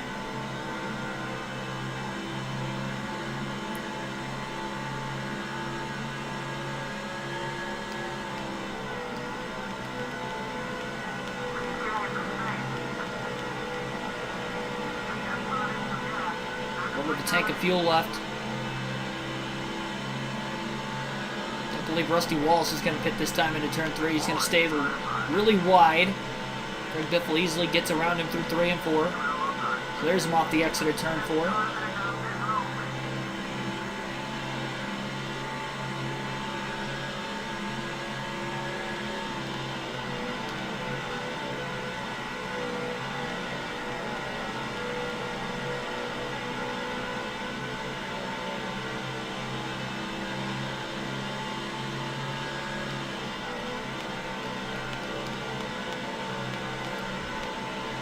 Not used to it being daylight for as long during the day still. I think this might be the first race in a while that I'm going to start for the Cup Series in the daylight and have it end in the daylight. That isn't one of the noon starts on a Sunday that I've done in the past. I wish it was daylight like this outside earlier. I would have golfed. It was raining all day up until like 2, 3 o'clock.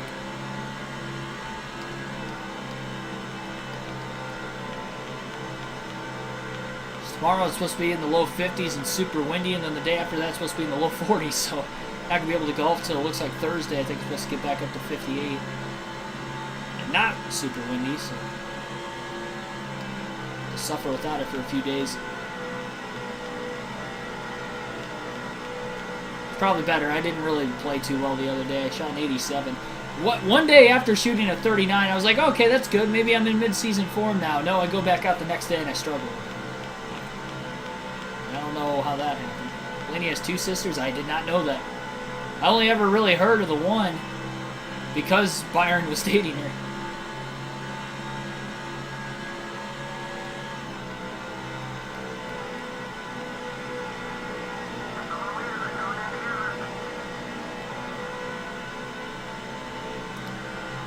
Is the one Byron dating is... I would imagine she's younger than Blaney. Because I know Blaney's older than Byron by like 5 years.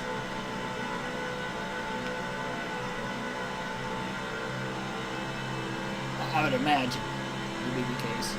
I mean, even if it wasn't the case, I guess it's not that big of an age gap. Not as much as when I made the comment about Byron dating Ryan Blaney's sister, not Dave Blaney's sister. That would have been quite the age gap. Like 30 years between age, that would have been something.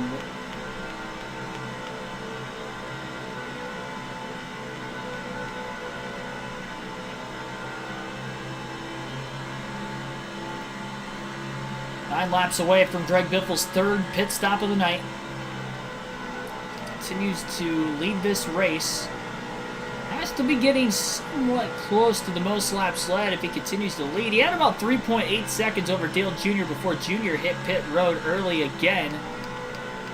Biffle was able to cycle back to the lead the last time with a 1.4 second lead, so I'd imagine that over a 3-second lead he should definitely be able to do so as long as his crew has a quick stop, and of course as long as Biffle does not speed onto pit road, which he has had no problem with doing the first 2 times. Definitely pushed hard, locking the tires up, but he got it back down well before the commitment line both times, too. No need to really push that issue right now, especially this late in the race. You don't want to have to come back from the pit road speeding penalty with just over 80 laps to go. We'll end up pitting with about 78 laps to go. We'll come out of the pits with 77 to go, so he'll be able to go to about 14-15 laps left in the race before he would have to pit the final time. And I wonder how quickly Dale Jr. will short pit on Greg Biffle to try and gain a little bit more time than that even. It'd be risky in case, again, we do see a caution late. We'll trap Dale Jr. a lap down and ruin what has been a great day for him so far regardless. Off turn 4, 3 wide with Greg Biffle. So he has a 1-lap lead on the field. Getting around a couple lap cars along with Joe Nemechek once again on the tri-oval.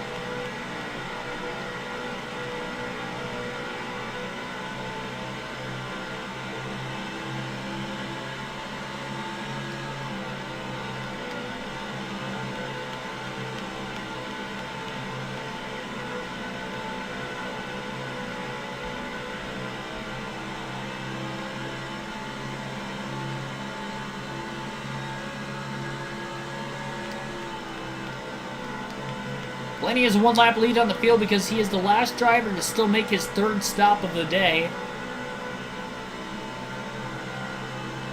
Pushing another 63 laps on this fuel tank, just like he was doing earlier.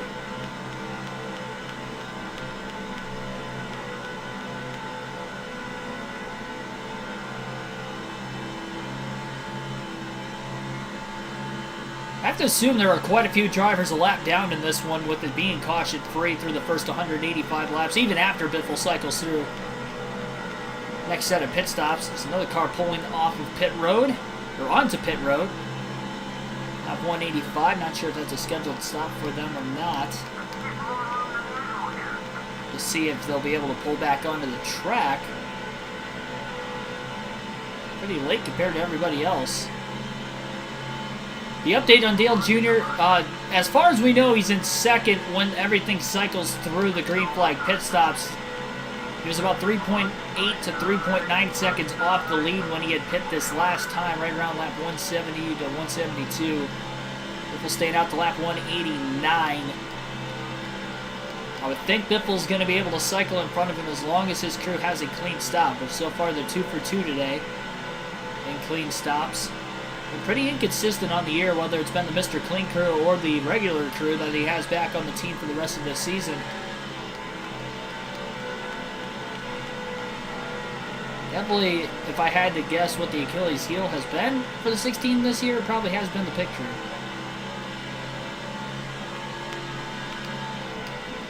Sliding up the track a little bit into turn 3. He'll stay in front of Labonte, though.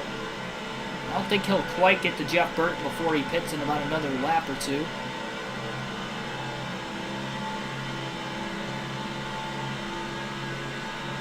I don't think I want to be in the elimination chamber at all, let alone with any of the guys that you just named on that list.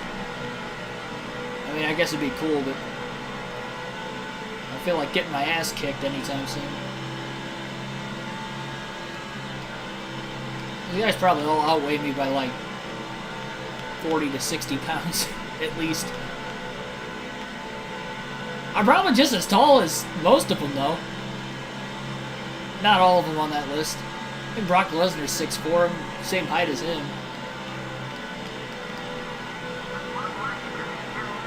Burton's giving a lot of room to his teammate Biffle. Biffle not quite going to get to the inside of him that time. May do so in turns 3 and 4, but it won't matter because Greg Biffle will pit this time by. Get another 4-tire stop for the Biff. Off turn 4. Locks the tires up again. Easily gets down without speeding. No adjustments for the third time today. They have not made any adjustments on this guy on this crew all day long. Take them all down.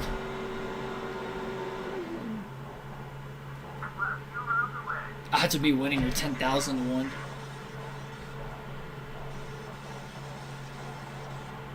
How's the golf game going out this weekend finally? It's been inconsistent for me this year. So usually I play like 5-6 times a week because I get a golf membership and I have another one this year. But the weather has been terrible where I live, where it'll be like in the 40s most of the week. You know, I'll have a couple days where it hits 70, 80 degrees that I'll play. And that's it. And I'll play if it's like in the mid to upper 50s as long as it's not super windy on those days. And I'll play if it's super windy if it's well above 60 because it doesn't feel cold at least. I'll tough it out, but I have not had that great of weather on a consistent basis. Like, I played the last 3 days, and the last 2 days it was in the 80s. Oh, we got a caution for the first time at lap 190. I don't think they're within the range to make it on field to the end of the race. And Jeff Gordon has crashed hard in turns 1 and 2. One of the championship front runners has slammed into the wall in turns 3 and 4, and down into the grass he goes. And that was just a lap after Biffle pit. If he could have just stretched it one more lap, that would have trapped the field a lap down. So Biffle's definitely not going to pit. We'll see if anybody else pits behind him. It didn't sound like it. Not sure who would have gotten the free pass that time, but a lot of cars are lapped down, and we finally have our first caution of the race. Green flag back in the air at lap 194. Greg Biffle gets a great launch on the restart, quickly out in front of Ricky Rudd. He's able to get to the bottom quickly into turns 1 and 2. Rudd pulls up right in front of Dale Earnhardt Jr. as well. And Jamie McMurray makes contact with Ricky Rudd off of turn 2 as they battle for the free pass position behind race leader Greg Biffle. Michael Waltrip trying to get in the mix. They're 3 wide off the exit of turn 4. Will they be able to hold it? Lap 195 at the line, and they are still 3 wide down into turns 1 and 2. Waltrip slides up the track, barely clearing McMurray and Rudd. Still 3 by 3 it looks like off turn 2 as Biffle's able to drive away in the restart. Getting a great launch that time.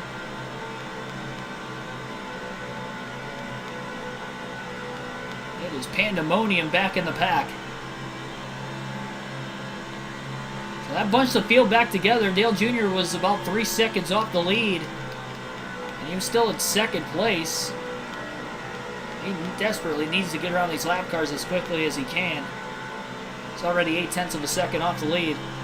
If he's even still in second place or not entirely sure. Michael Weeks, welcome to the stream. 19 likes on the stream so far, 1 away from 20, so hit that like button, subscribe for more daily NASCAR content if you have not already. 70 laps to go, this time by at Kansas. Again, the fuel window opens with about 63 laps to go.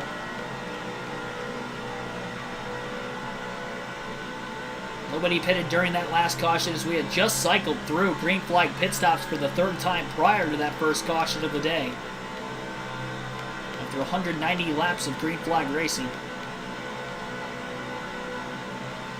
Yeah, Joe Nemechek is the car down a cylinder. We've passed him a bunch of times already. Since then. Came out of the pits after blowing an engine in the early going. And I think Dale Jr.'s made his way around all the lap cars now on the front stretch that time by. Does he have the muscle underneath the hood of that 8 car to try and pull closer to the 16 of Biffle and try to put up a fight once again? Fairly equal tires. Not much wear on either one. The 16 or the 8.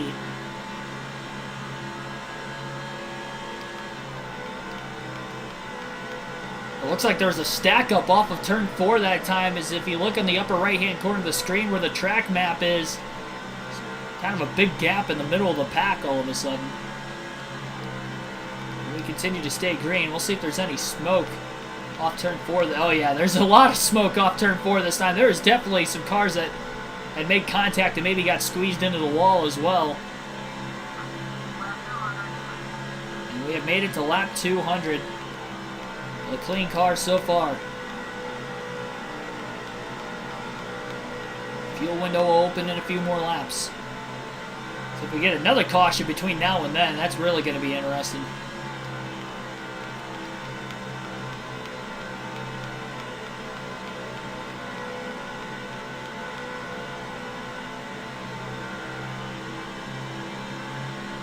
Still about 7 to 8 of a second ahead of Dale Jr. Jr. hasn't really closed in at all.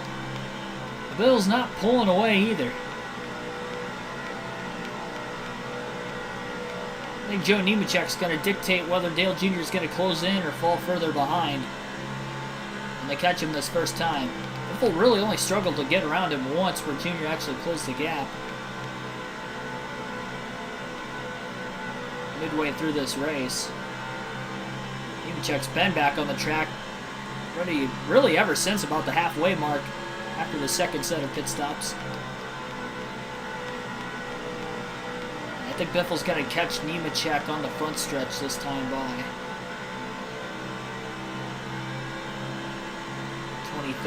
20 to 30 miles an hour on average faster than him. Just hoping that Nemechek is going to stay wide and out of the way again. So here comes Biffle, middle of the tri-oval. Looks like he's going to catch him into turn 1 and drives it really deep, trying to make sure he was going to stay on the inside. Nemechek gave him plenty of room though. And now Nemechek holding up the pack of cars behind him. Biffle has over a 1 second lead off of turn 2 as Dale Jr. is getting held up, and will he be in danger of losing second place? Definitely losing a little bit more time before finally getting around Nemechek as he's 1.1 seconds off the lead. Now 2:04. Pit window should open in about another lap.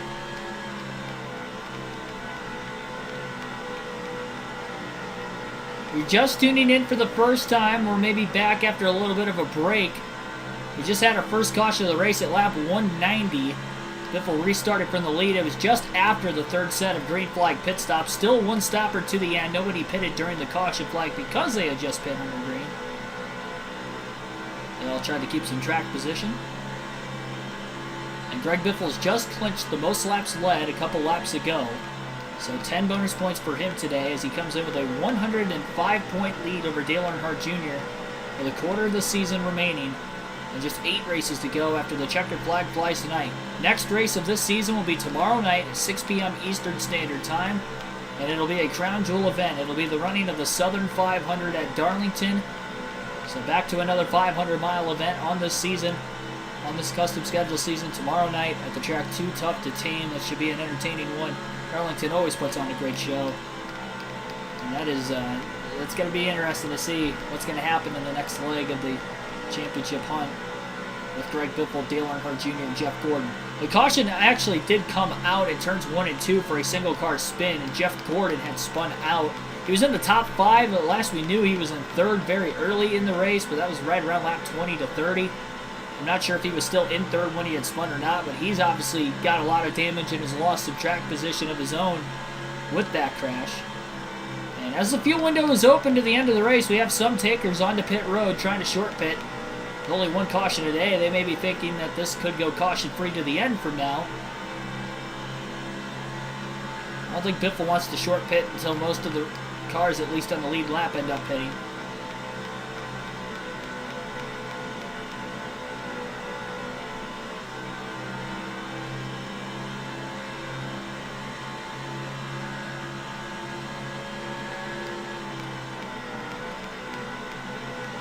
Second place is really closed on Biffle over the last couple laps. It's down to 0.7 of a second lead. It was 1.1 a few laps ago.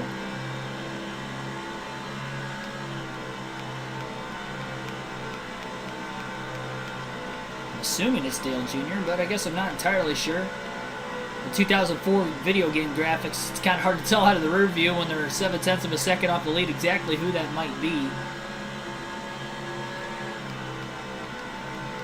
Got some more cars coming onto pit road this time by.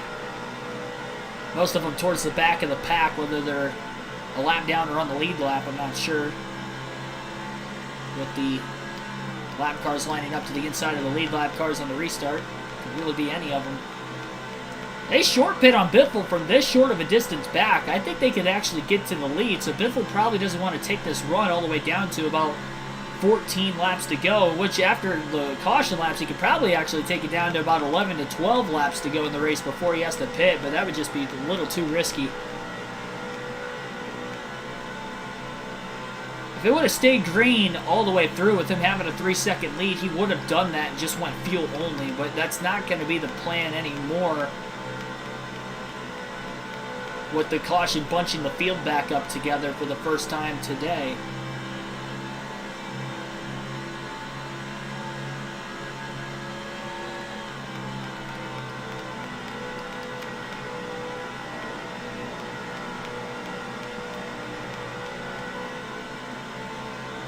Closing in on Joe Nemechek within the next few laps once again as well. Biffle was able to pull away from second place the last time with it. We'll see if he can do it now as the lead's cut down to a half a second off of turn 4. I don't think Biffle's got the fastest car on the racetrack anymore. We get a little bit longer into this green flag run. He took off well on the restart. And they'll catch Nemechek off of turn 2. Biffle will stay low. Nemechek is... Oh, man, he almost came down into him. Looked like he came off the wall just a little bit. Biffle had to evade. And Biffle will pull away just a little bit more into turns 3 and 4 before Nemechek gets out of everybody else's way. And the lead is right back to about 1 second again. The second place lost a half a second on Biffle that last lap.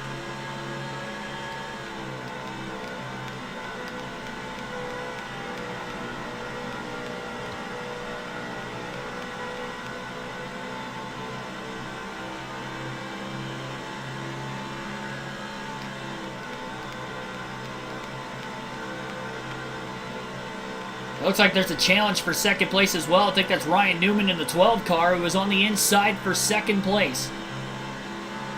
And as they battle, that's going to allow Greg Biffle to maybe pull away a little bit more as well. Does Ryan Newman have a car capable of winning? He hasn't led a lap all day long. In fact, the only 3 drivers to lead a lap in today's race so far have been Greg Biffle, Dale Jr., and then Tony Stewart led the first few laps of the race. And that's been it. Nobody else has led. A few drivers have blown an engine. Kevin Harvick, we knew, blew an engine. Nemechek's down a cylinder and is many, many laps down for blowing an engine earlier and then coming back out onto the racetrack a little after the fact to try and pick up more positions from drivers who had DNF'd after him, like Harvick. There was at least one other driver, too, but I couldn't tell who it was earlier on in the race. Maybe more that I had missed as well. Check that out in the finishing results. In a little less than 60 laps per now. So we have 52 to go at the line. Ryan Newman is up to second place. So as high as he's been in the running order all day long. Trying to run down Greg Biffle, who's still running lap times in the 30-second lap barrier. A little over 1/10 of a second off from his fastest lap of the race so far, was ran at a 30.880. Last lap was a 30.996. Midway through the tire stint right now. Doesn't really look like Newman's closing in on Biffle all that much. I think he was able to catch up and get to second because of the lap car of Nemechek holding up Dale Jr. Newman's pulling away from Jr. though. He's just not closing in on Biffle at all.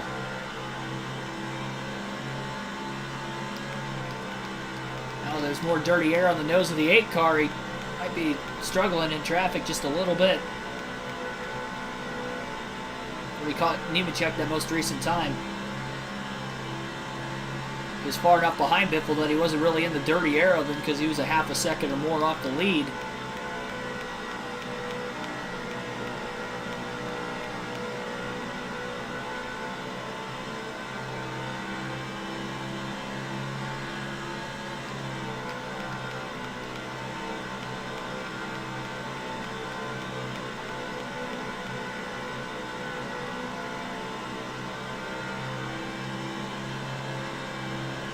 Down to 49 laps to go at Kansas in the Banquet 400.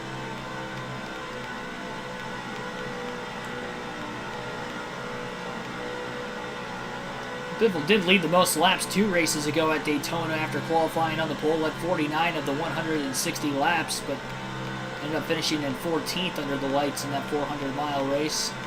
Under the lights, only led 12 laps from the pole in the last race at Michigan, but still brought it home with a second place finish after being a lap down as far back as 38th with about 60 laps to go in that race, and was able to get back on the lead lap after a caution with just 25 laps to go. He was in the free pass position in 19th, and he had gained track position up to 19th from 38th during green flag pit stops that had happened about 15 laps prior, and he took right sides only.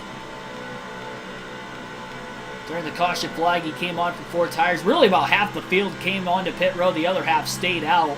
So he had a mixture of drivers on fresh tires and old tires to the end, and Biffle was able to go from 19th up to second there and got to second place really with about 4 or 5 laps to go, but just could not get around Stewart late. Listening on Joe Nemechek again. Nemechek running more of the middle lane that time. Biffle has plenty of room to get around him on the bottom. Lead down to 9/10 of a second off of turn 4, but now it's going to be up over a second again as Newman got caught behind Nemechek that time. Biffle definitely getting around the 0-1 a lot quicker than everybody else on a consistent basis.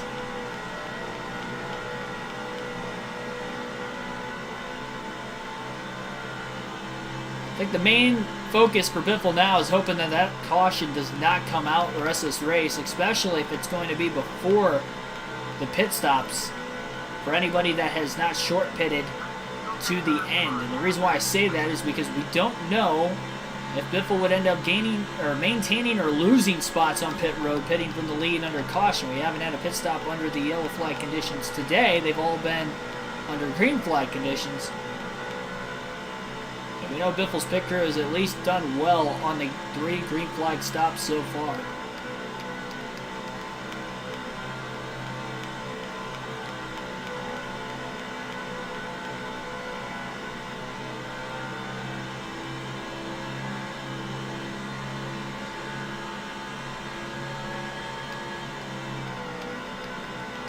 Down to the final 44 laps.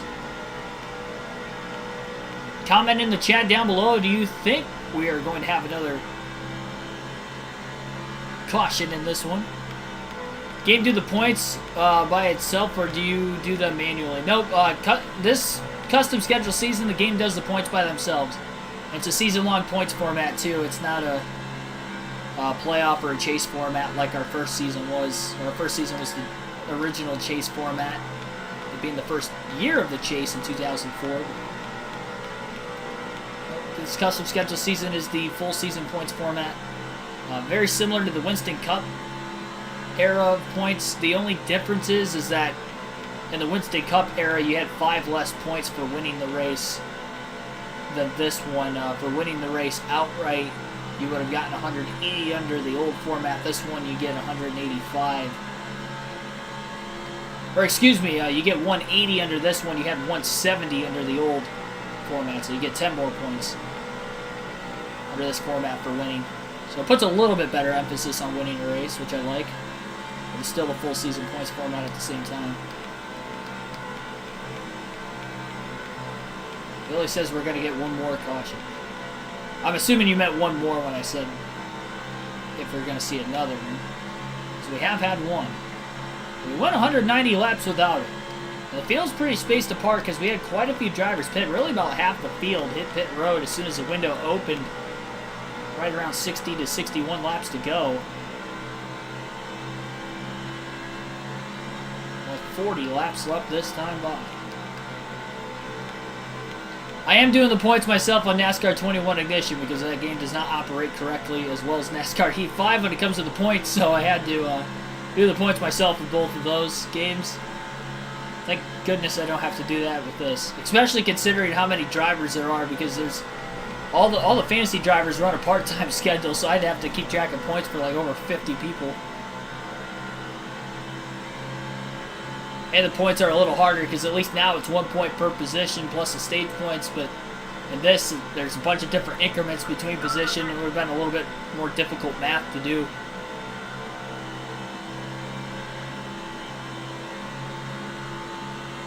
Caution free the last 40 laps. Yeah, it'd definitely not be the longest green flag run to the end of the race if it goes green from that restart. As in total it would be about 77 laps under green to the end of the race. Well, that was when the caution came out. By the time we went green, it was lap 292 or 293. A little less than that, right around 74 to 75 laps green flag to the end.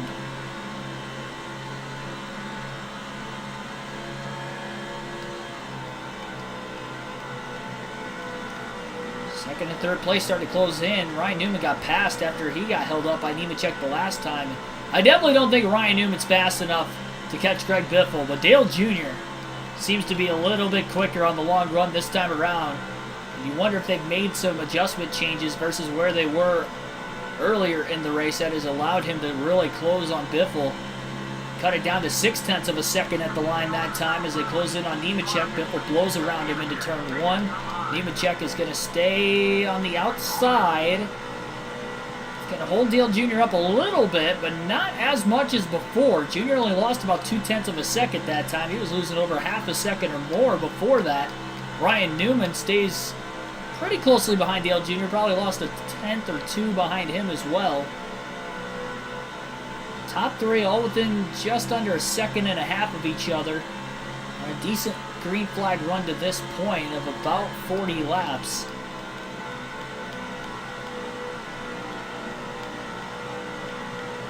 And another 35 still to go with one more pit stop remaining in the race. At least for the leaders that have not pitted yet. Thoughts on the next-gen car so far? I'm liking it for the most part. There's been a little bit of an issue with the short tracks. Honestly, I think a lot of that has to do with the wider tires, so there's a little bit more grip. and the fact that it's lower horsepower engine package on the short tracks and road courses compared to the last few years when it was 750. So I think the combination of both of those, they have too much mechanical grip, and the cars are so equal when you lower the horsepower like that. And I think that's why the intermediates you're seeing, you know, a lot of parity within the field, as well as the super speedways, because they're faster racetracks. But then when you go, you know, to a short track, track position always matters in every race, but it matters more so here when the cars are so equal, and that's why Byron and Elliott really dominated. Yes, they had some of the faster cars too, but I really think if you would have saw like even Logano or Blaney that was looking good there towards the end of the race in their respective positions, if they would have had the track position late, I think you would have seen the same thing.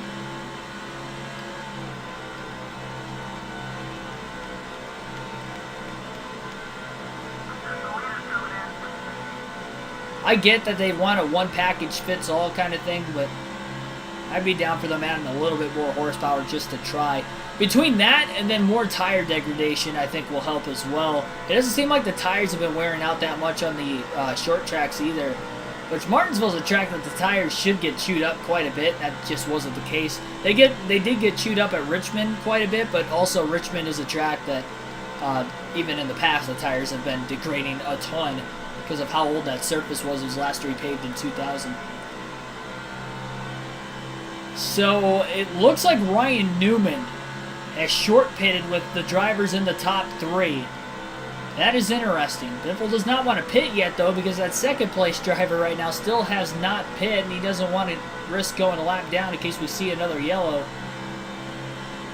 So Biffle's just going to wait on him to pit, and then he'll end up pitting after the current second place car does.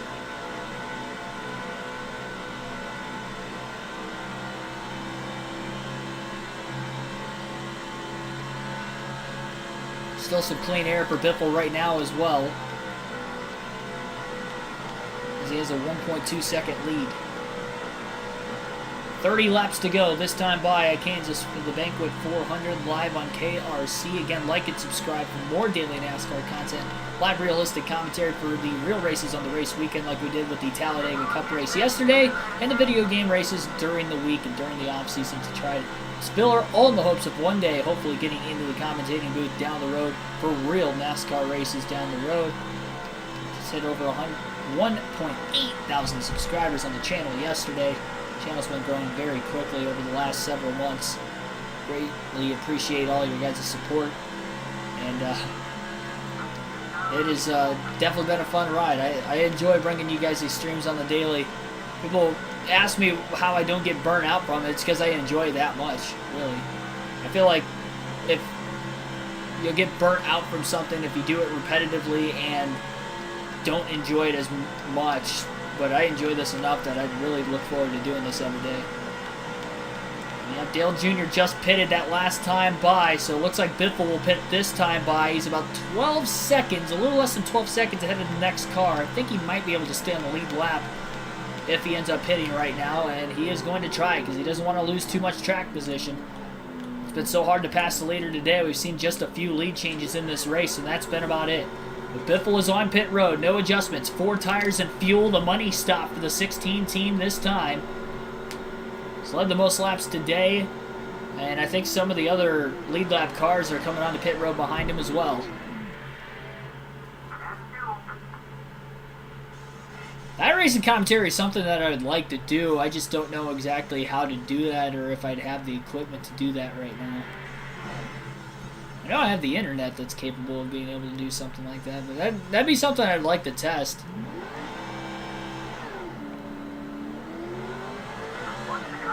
So a lot of the lead lap cars just pit that last time by, and Jeff Gordon is going to take the race lead away along with Ryan Newman in second. So Gordon, after spinning earlier in the race, will cycle way out ahead. I didn't think it was that slow of a stop for Greg Biffle, but slow enough that it's going to put him over 2 seconds off the lead. I think it was just a faster stop from everybody else. Biffle cycles out of the pits in 4th. Looks like Joe Nemechek might be holding those leaders up just a little bit into turn 1. 27 laps to go as they go 3 wide to split Nemechek Biffle to the inside of Johnson off of turn 2. A little contact between the 48 and the 16. Biffle drives on. Gets by Nemechek. Johnson stuck behind him a little bit. I think that's Dale Jr. back in 5th. So Dale Jr.'s lost some time on pit road. Ryan Newman gets to the lead around Jeff Gordon through 3 and 4 that time as he stayed on the inside of him all the way around that last lap.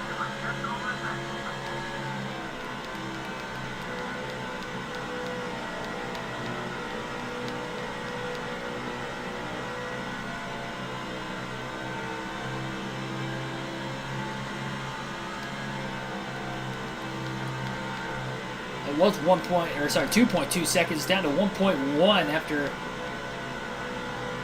had been held up. But now Biffle is not in the lead for the first time in a very long time. When he gets to Newman and Gordon, will he be able to make the move? He was very patient earlier in the race, but now is not the time to be patient, and he has to go. I think they'll catch Nemechek another 2 times the rest of this race. Gordon trying to challenge for the lead again after spinning earlier. And I wonder if he might have pitted during the last caution. He's going a little bit longer on fuel. I'm not sure if he's on the same strategy or not, but if he is, what a comeback for the 2014. Trying to get himself in contention to win another race at Kansas. He did a few times in the early 2000s. Making 3 for the first 4 races here if he wins today. He's looking for his 5th win of the season as well. Ryan Newman has not won yet in this season. So he's looking for his first win today. Biffle looking for his 13th.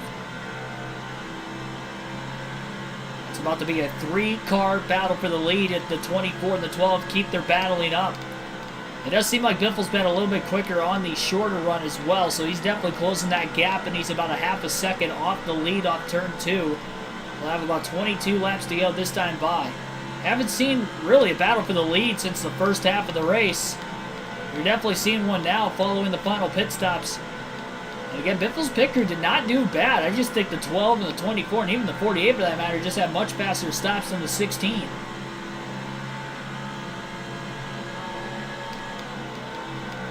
Gordon trying to get to the inside of Ryan Newman.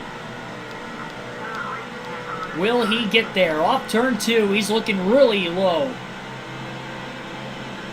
Trying to side draft the 12. He is there.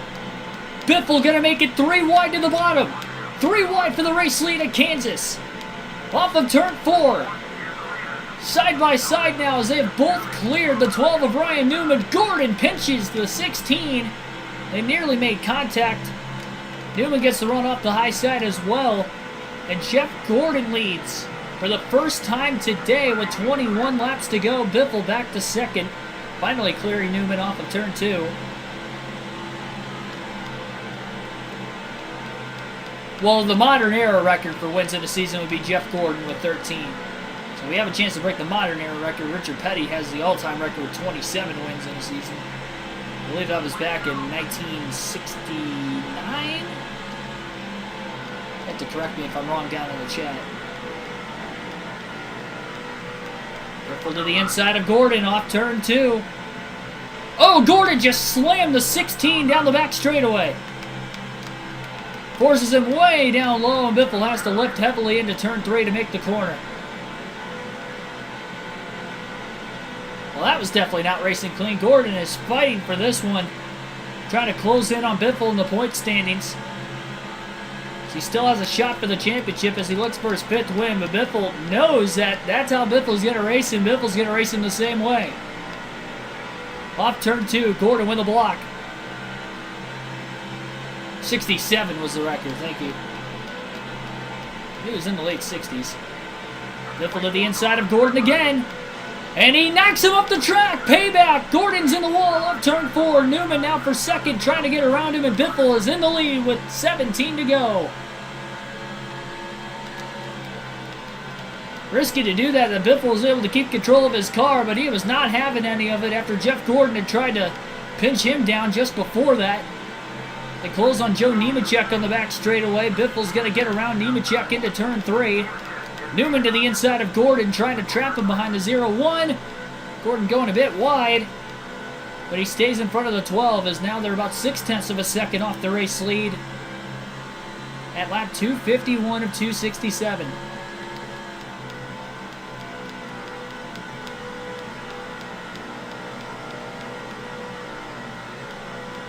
Derek Booth has a record with 32. I forgot about that season. Newman just passed Jeff Gordon for second. You wonder if Gordon's got a decent amount of damage after getting into the wall. When Biffle had gotten into him a couple laps ago, he's back to third.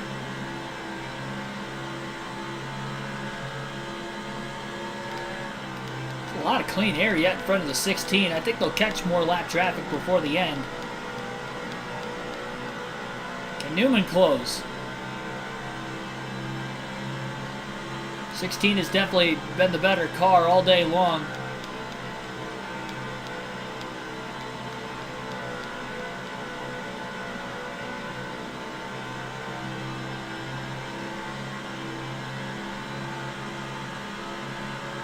"15 laps to go at Kansas. Still about 0.7 of a second off the lead is Newman. Gordon all over his back bumper right now. Needs to get around him quick. They should catch Joe Nemechek one more time before the end of this race. We'll see if we stay green to the finish. Still a great rally for Gordon, even if he doesn't win this one, just to get back in the top 3 after crashing at lap 190. It wasn't even that long ago when that caution had come out. Great stop at his picture as well to get him out into the lead. He's able to lead a few laps. He's back to the inside of Ryan Newman for second place as well.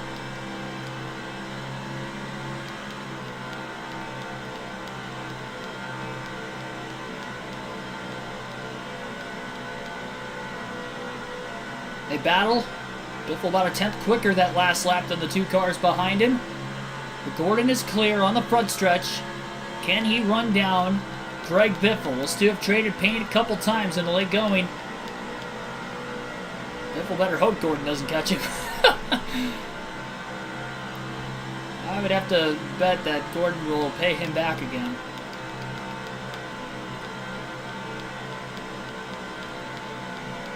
Hopefully the lap traffic's not going to dictate this up ahead. And then we'll catch Nemechek one more time before the end of the race as well. 12 laps to go. Gordon about 1/10 quicker than Biffle that last lap. That pace, he will definitely be able to get to the 16. Caution is out with 12 to go. Oh boy. Oh man. Well, never mind. Trouble. In turns 1 and 2. Jeff Green into the wall, into Sterling Marlin and Joe Nemechek underneath him. I'm not sure if he had help from Marlin or not. It was tough to tell for sure. If he didn't get contact from Marlin, he definitely got aero loose. And, well, you got to stay out now. You can't pit. Biffle's got to hope that nobody pits behind him. I don't think they did. We will restart with less than 10 laps to go, so the lap cars will be behind all the lead lap cars. I don't think they're going to catch Nemechek the rest of the race anymore with the caution. Green flag is back in the air with 8 laps to go at Kansas. Who is going to win? Dale Jr. got the 4th around Jimmy Johnson right before the yellow came out. Don't count him out of it.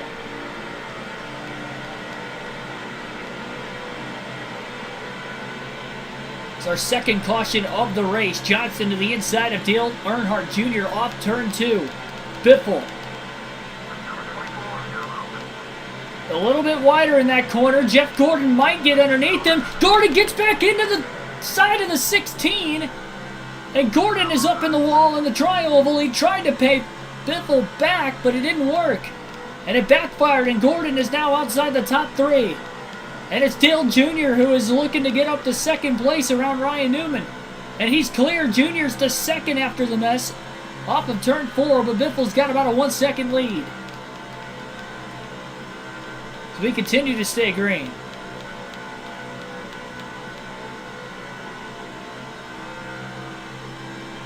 Well, that was Gordon's last shot to get to Biffle. Unless we get another quick caution.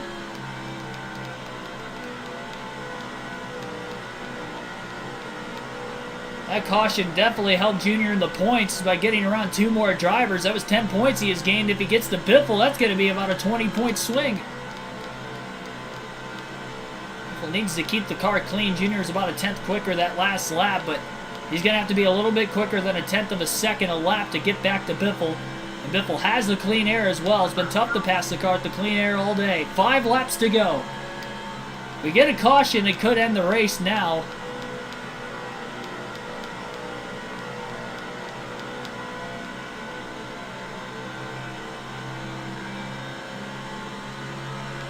Pretty even that last lap, by the way, from Dale Jr. and Greg Biffle. Ryan Newman is in third all over the back of the 8. It looked like he got a bit tight off of turn 4 that time, and Jr. is going to pull away a bit more. 4 to go. We get to 3 to go, and a caution comes out. The race will definitely end. It's a little questionable right now. I say that because the field is still severely packed together. Well, one car is very slow in turns 1 and 2 right now. A lot slower than Nemechek, as we might have had somebody blow an engine in the middle of the pack. Have to nurse it down on the bottom of the racetrack. Dale Jr. another 10th of a second quicker than Biffle that last lap, maybe 2/10 of a second quicker. But he's still going to have to up the pace if he's going to get to the 16 over the final 3 laps. Be the first win in about 6 races for Greg Biffle if he can find victory lane here today. Have to catch that slow car into turn 3. We'll be able to see who it is. And they will not catch Nemechek the rest of the race. It looks like it's the 178 car. Dusty Gibson down on the bottom of the track with the blown engine. He'll get to pit road safely. Will stay green. 2 laps to go at Kansas. Pretty even between Biffle and Junior that last lap. No cautions on the final lap if we do see another accident. We'll have to race back to the checker. Loose for Biffle into turn 3. Junior closes the gap just a tiny bit. Biffle's just driving it as hard as he can right now, but so is Dale Jr. Jr. about a 10th of a second quicker, but he's still over half a second off the lead. Final lap in the Banquet 400 at Kansas. Greg Biffle has dominated the day. It's looking like a max points day to increase the points lead over the guy who came back to finish second of Dale Earnhardt Jr. But Biffle will have a bigger points lead going into the Southern 500 tomorrow night at Darlington. We'll have 8 races to go. He'll have a bigger points lead. Win number 13 on the season. Career win number 14 for Greg Biffle as the Biff wins at Kansas. Surviving the late race restart with 8 laps to go following a spin from Jeff Green and additional contact in a 3-car accident between Green, Sterling Marlin, and Joe Nemechek. And a smoke show on the front stretch. The test car has brought a lot of luck to the 16, and I think he's going to use his paint scheme again for sure tomorrow night at Darlington. And that is going to tie the modern era record that Jeff Gordon set in 1998 for the most wins in a modern era on the season. And he is still fastly approaching 3,000 laps led on the season. He has 8 races to go to get there, and I think after tonight, he has over 2,700, maybe even 2,800, depending on how many laps he led, which we're about to find out here very shortly.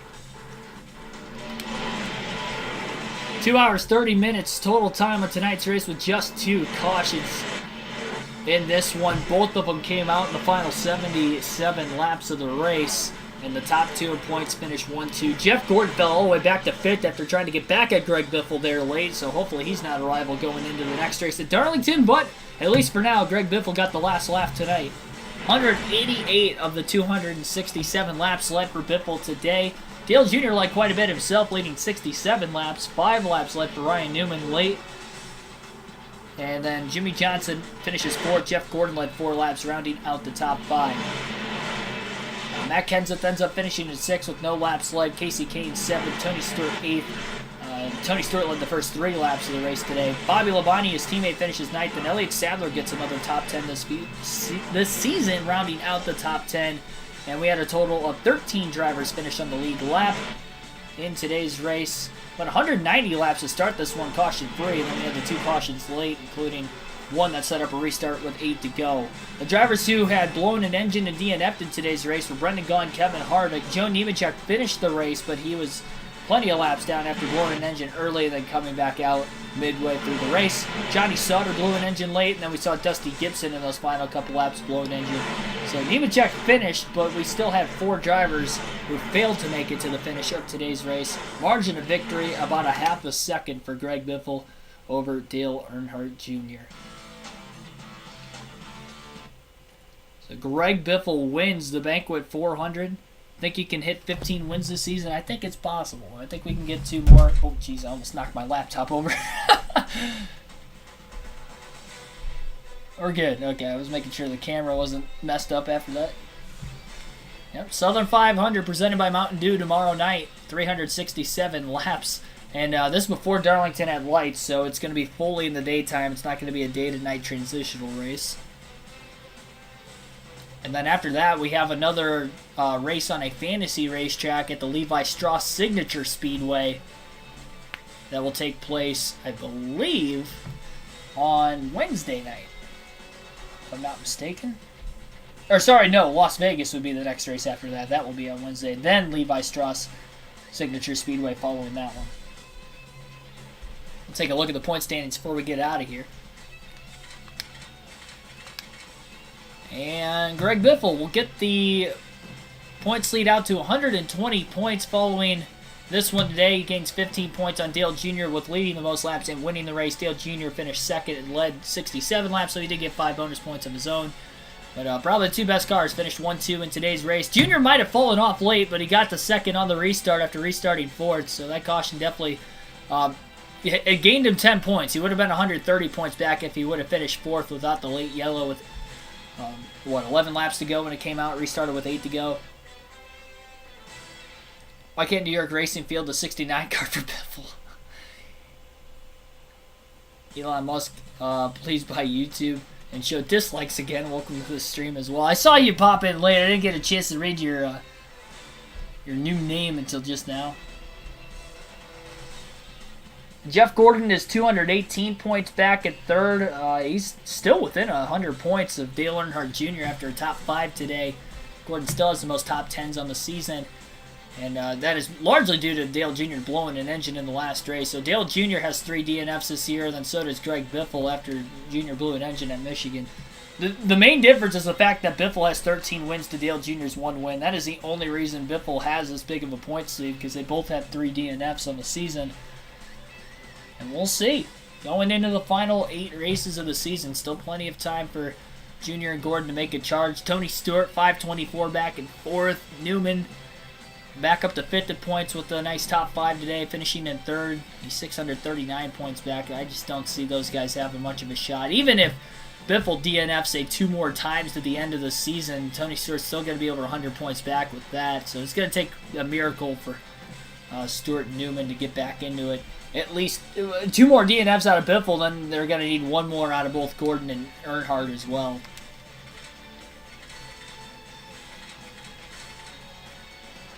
And then on pole awards for the season, Biffle's sitting at 9 now, and the Rocket Man, who's, of course, in the top 2 as well, tied for second with Stewart with 4. So that's going to wrap it up tonight. I'll see you guys tomorrow night at 6 p.m. Eastern Standard Time for the running of the Mountain Dew I almost said Mountain Dew Coca-Cola 600. The Mountain Dew Southern 500 in 2004 on this NASCAR Chase for the Cup 2005 custom schedule season. 8 races to go, 7 after tomorrow night. Hope to see you guys then. Thanks for watching, everybody. Have a good rest of your Monday night.